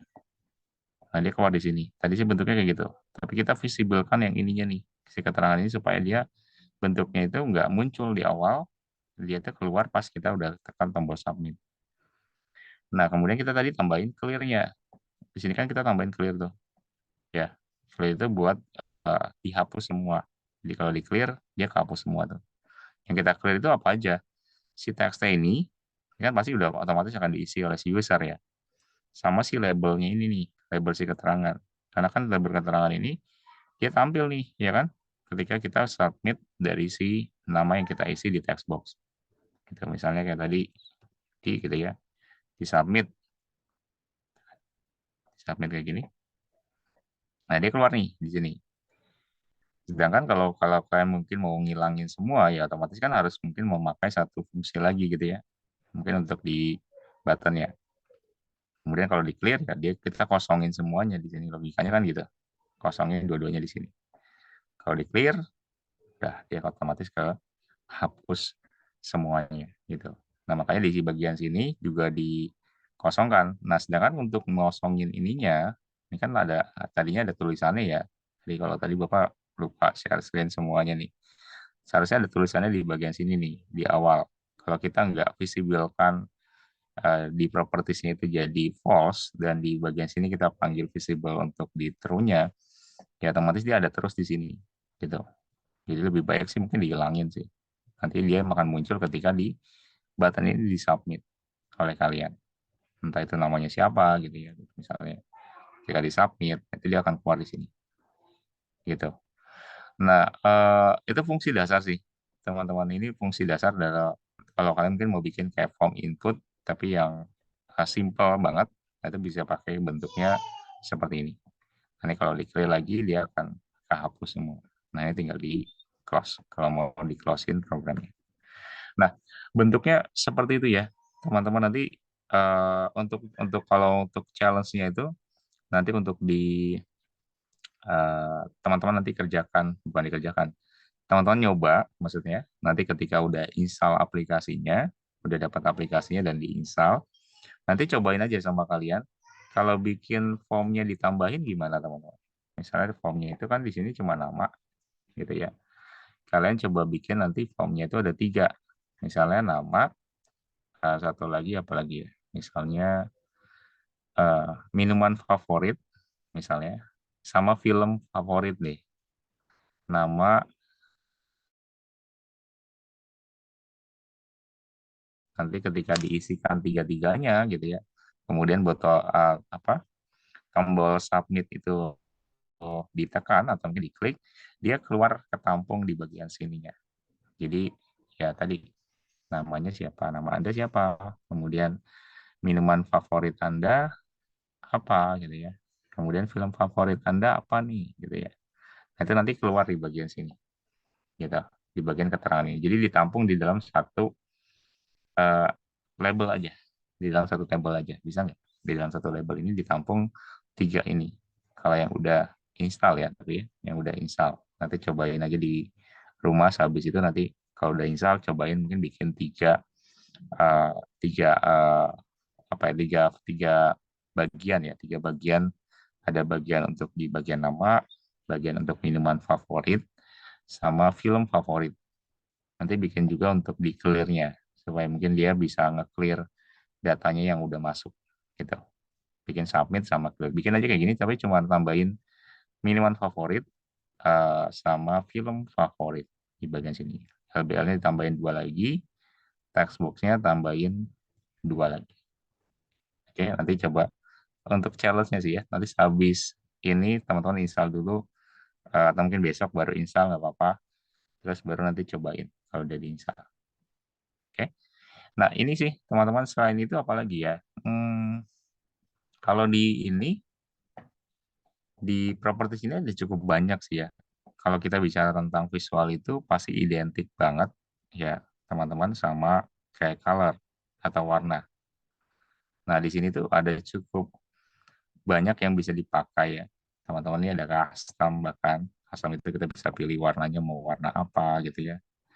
Nah, itu mungkin bisa dimainkan di bagian sini.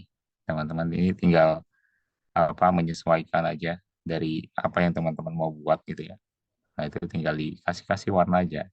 Misalnya namanya itu mau dibikin warnanya yang berbeda, itu juga bisa diatur di bagian sini. Baik itu font font colornya, font size dari fontnya, itu juga bisa diatur di bagian sini. Jadi cukup banyak yang bisa teman-teman mainkan di bagian properties. Tapi harus wajib diklik dulu di bagian ininya ya, bagian objeknya atau mungkin toolbox-nya. Baru kalian bisa ubah sesuai dengan objek yang kalian klik gitu. Oke. Nah, ini sih. Jadi bisa mainin di bagian sini. Nanti kita bahas lebih dalamnya deh. Nanti di next pertemuan. Tapi gambaran secara garis besarnya itu kayak gini yang kita cobain nantinya. Nah, nanti kita bikin satu fungsi gitu ya. Mungkin lebih banyak itu kayaknya ini ya, teman-teman, ke arah kayak semacam form gitu ya, dimana mungkin nanti formnya itu kita bikin, karena kan ini bahasanya Windows Form ya. Windows Form ya kita gunakan dan sisap bahasa pemrogramannya. Jadi lebih banyak ke arah sana sih yang kita nanti lebih buat. Sama nanti ya tadi kita mainnya juga tetap di bahasa sisap untuk di bahasa pemrogramannya. Tapi ingat ya, di bagian sini kita tetap main itu ada dua. Jadi PR-nya itu kalau pemrograman visual itu, selain kita ngoding di bagian sini, kita juga harus bikin desainnya. Gitu. Jadi desainnya itu juga ngaruh juga, karena kan pemrograman visual namanya juga ya. Jadi harus atur dari sisi visualnya juga. Gitu. Jadi PR-nya ada dua sih. Kalau kita mungkin main di pemrograman visual. Kita harus perhatiin tampilannya. Kedua, kita harus perhatikan juga codingannya. Kalau perhatikan hanya para visualnya aja, gitu ya, tapi codingan yang nggak diperhatikan, yang ada mungkin nggak berfungsi nantinya ketika dijalankan. Jadi tetap yang diperhatikan visualnya sama codingannya sama teman-teman. Nah, ini gambaran secara garis besarnya mungkin dari sisi aplikasi visual studio ya, dan juga pengenalan sedikit tadi, ada codingan sedikit di sini yang kita coba kenalkan mungkin untuk di sisap. Intinya sih sama sih dengan bahasa C ya, nggak jauh berbeda teman-teman. Jadi nggak beda-beda banget karena sama-sama bahasa C kok. Cuma beda mungkin sintaknya aja yang agak sedikit beda. Gitu. Secara struktur dan fungsi dan ininya mungkin sama sih ya, nggak jauh berbeda. Strukturnya sama persis dengan bahasa di C++. Oke, teman-teman, dari Bapak sih ini yang mau Bapak coba sampaikan. Mungkin dari teman-teman dulu nih ada pertanyaan nggak ya? Coba lihat kolom chat. Untuk desktop ya Pak, cuma konsol. Oh iya, Bapak belum pernah nyoba yang di Mac, soalnya Bapak nggak punya nggak ada laptop untuk yang OS-nya untuk di Mac sih ya, Mas Dwi. Nanti coba sambil iseng-iseng coba googling aja deh ya. Kalau untuk yang pilihannya desktop, apakah ada nggak sih ya kalau di Visual Studio untuk di Mac gitu ya. Takutnya ya memang basisnya nggak ada gitu ya. Tapi sih seharusnya ada juga ya. Kalau untuk mungkin ya disediakan sama mereka khusus untuk Mac gitu ya. Kalau cuma konsol aja ya lebih enak mungkin pakai Visual Studio Code gitu ya. Kalau cuma konsol. Tapi nanti coba cari-cari ya, Mas Dwi. Bapak sih belum bisa jawab nih kalau yang ini nih, kalau pilihannya di Mac gitu ya. Karena Bapak nggak ada nggak menggunakan dari Mac gitu. Tapi sambil cari-cari aja, nggak apa-apa. Ada lagi nggak teman-teman yang mau ditanyakan? Siap, Pak. Makasih, Pak. Siap, siap, siap. Ada lagi teman-teman yang mau ditanyakan? Bapak coba stop share dulu. Aplikasinya sih kalau bisa dibilang, kalau teman-teman nanti cobain, kalau spek komputer teman-teman mungkin kayak punya Bapak sih, ya karena ini cukup berat juga sih. Kalau menurut Bapak cukup berat juga, mungkin makan RAM cukup banyak. Nanti coba dilihat aja mungkin spek komputer teman-teman. Jadi kalau agak ngelek-ngelek, ada agak gimana gitu ya, agak pas penggunaan itu cukup lama, nah, itu kan juga ngaruh juga ke spesifikasi. Tapi ya tadi lihat lagi dulu mungkin untuk spesifikasinya ya. Kalau di Bapak sih masih, kalau nggak pakai Zoom sih masih lancar ya. Kalau pakai Zoom itu udah berat banget jadinya komputernya. Karena mungkin balik lagi ke spesifikasi dari komputernya masing-masing kan berbeda ya. Jadi perhatikan lagi. Oke, tapi sih spek komputer yang nggak terlalu tinggi banget ya. Kalau untuk di pemrograman kan, kecuali kalau untuk kayak desain grafis, video editing, ya itu pasti butuh komputer yang memang speknya tinggi. Tapi kalau untuk di pemrograman sih seharusnya nggak terlalu tinggi, masih bisa sih, gitu ya, masih bisa. Oke, ada pertanyaan teman-teman sampai sini?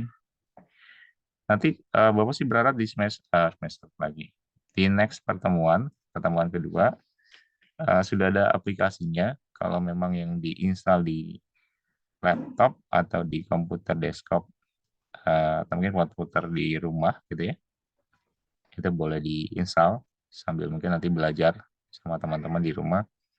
Kemudian nanti kalau kita ada waktu untuk di onsite, kan di onsite kan di lab, seharusnya mungkin udah ada ya aplikasinya. Nanti Bapak coba cek lagi, mungkin konfirmasi lagi di lab itu udah ada belum untuk aplikasinya untuk kita praktek.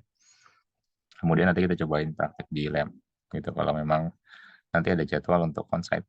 Mungkin di minggu depan kah, atau mungkin di minggu depannya lagi. Tapi kita ada jadwal 7 pertemuan, teman-teman. Oke. Kalau nggak ada pertanyaan, paling kita absen dulu deh ya. Di sini. Masih ada 12 menit lagi, kita absen dulu deh. Kita coba share screen. Kita absen dulu.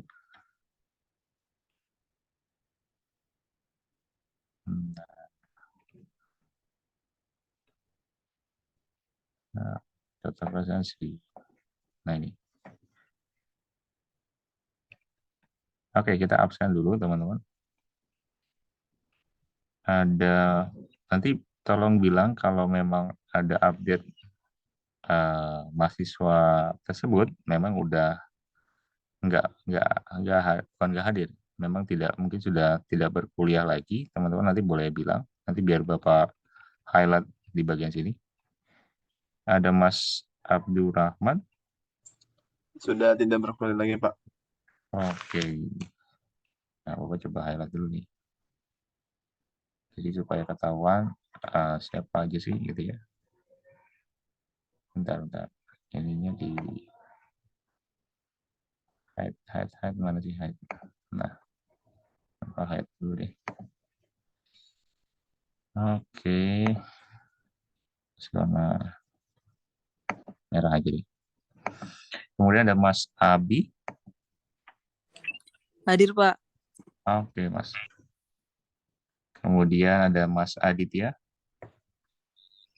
Sama, Pak, tidak berkuliah lagi, Pak. Oke. Berarti dari 15 ada berapa ini Mas Arya?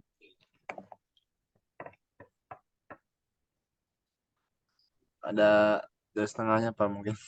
Setengahnya. Oke, nanti coba kita lihat ya. Mas Afrizal sama. Afrizal ada nggak? Afrizal? Mas Afrizal? Hadir, Pak. Oh, hadir. Oke. Afrizal, waktu semester lalu eh, ada nggak di pelajaran Bapak, atau mungkin di mata kuliah Bapak? Ada, Pak. Oh, ada ya? Lupa deh. Bapak lupa. Bapak ingatnya itu ada beberapa yang Bapak ingat nih. Oh, Mas Afrizal berarti ada ya. Oke, Mas Arya berarti hadir. Hadir, Pak. Oke, Mas Dwi hadir ya tadi ya. Oke, kemudian siap Mas Dwi. Mas Viko hadir, Mas Viko? Sudah hadir ya. Kemudian Mas Handoko. Hadir, Pak. Ya, Mas Handoko. Kemudian Mas Helmi. Sudah tidak berkuliah lagi, Pak. Oh, Helmi sudah nggak buka lagi. Oke, kemudian Mas Iwan. Mas Iwan sama. Mas Iwan juga udah nggak Awal kuliah. semester 2 belum kelihatan, Pak. Nanti saya tanya, Pak. Oh iya, iya. Oke deh. Nggak apa-apa deh.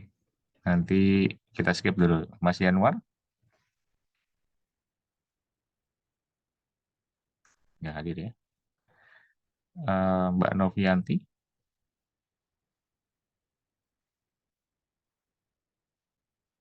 Tidak hadir juga. Mas Satrio? Hadir, Pak. Oke, Mas Satrio. Kemudian ada Mas Sultan? Tidak ada. Kemudian Mas Wais? Hadir? Mas Wais? Sudah tidak Pak, Wise. Oh, juga. Udah enggak juga ya. Oh, Sama Sultan juga Pak ya. Sultan juga sama ya. Oke deh. Berarti ada sekitar 1, 2, 3, 4, 5 ya. Ada sekitar Oke. 5 ya. Novianti juga sudah nggak ada Pak. Novianti juga udah enggak ini ya. Oke deh. Berarti sekitar 6 ya. 6 dari 15. Berarti ada sekitar 9 ya. 9 mahasiswa berarti ya. Dari yang mungkin yang ada di sini.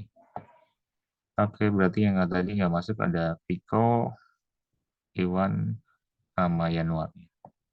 Oke deh. Oke, teman-teman, nanti kalau yang mungkin nanti ada update terupdate-nya gitu ya. Bapak juga belum dapat update-nya ini. Mungkin beberapa mahasiswa yang memang masih terdaftar ini memang masih berkuliah atau tidak ya.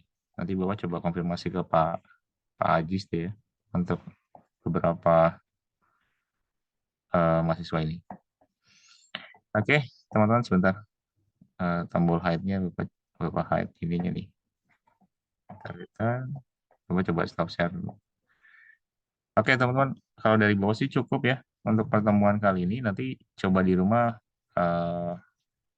ini dulu ya untuk diinstal dulu aplikasinya. Kemudian nanti cobain tadi challenge-nya itu dari Bapak sih bikin tiga bagian. Jadi ada nama, ada tadi apa ya, minuman favorit sama film favorit. Nanti bikinin, kemudian ada tombol clear sama tombol submit-nya. Jadi kalau bisa nanti tunjukin di next pertemuan juga boleh teman-teman. Kalau memang sudah diinstal aplikasinya. Oke, tapi ini nggak ada basisnya untuk online-nya ya teman-teman. Maksudnya untuk aplikasi itu untuk Visual Studio Online kayaknya ada ya. Bentar, Bapak coba ingat-ingat kalau untuk text editornya ya. Dia tuh kayaknya harus sign in deh. Nanti coba cari-cari tahu deh. Kayaknya harus sign in pakai akun Microsoft. Baru mungkin bisa diakses kayaknya Visual Studio yang online. Kalaupun nggak ada, ya berarti teman-teman coba install dulu deh ya. Kalaupun memang nggak ada basisnya untuk yang online. Gitu. Oke, kalau dari Bapak sih cukup. Dari teman-teman mungkin ada pertanyaan? Kalau tidak ada, sudah aman. Paling kita akhiri teman-teman. Terima kasih banyak yang sudah gabung pada malam hari ini. Nanti kita berjumpa lagi di next pertemuan. Nanti akan dikabarkan ya, apakah onsite atau online. Nanti mungkin 3 hari sebelumnya, biar mungkin nanti teman-teman juga bisa persiapin. Oke, teman-teman terima kasih banyak semuanya. Selamat malam teman-teman semuanya. Selamat malam, Pak. Terima kasih, Pak. Malam semuanya, terima kasih semuanya.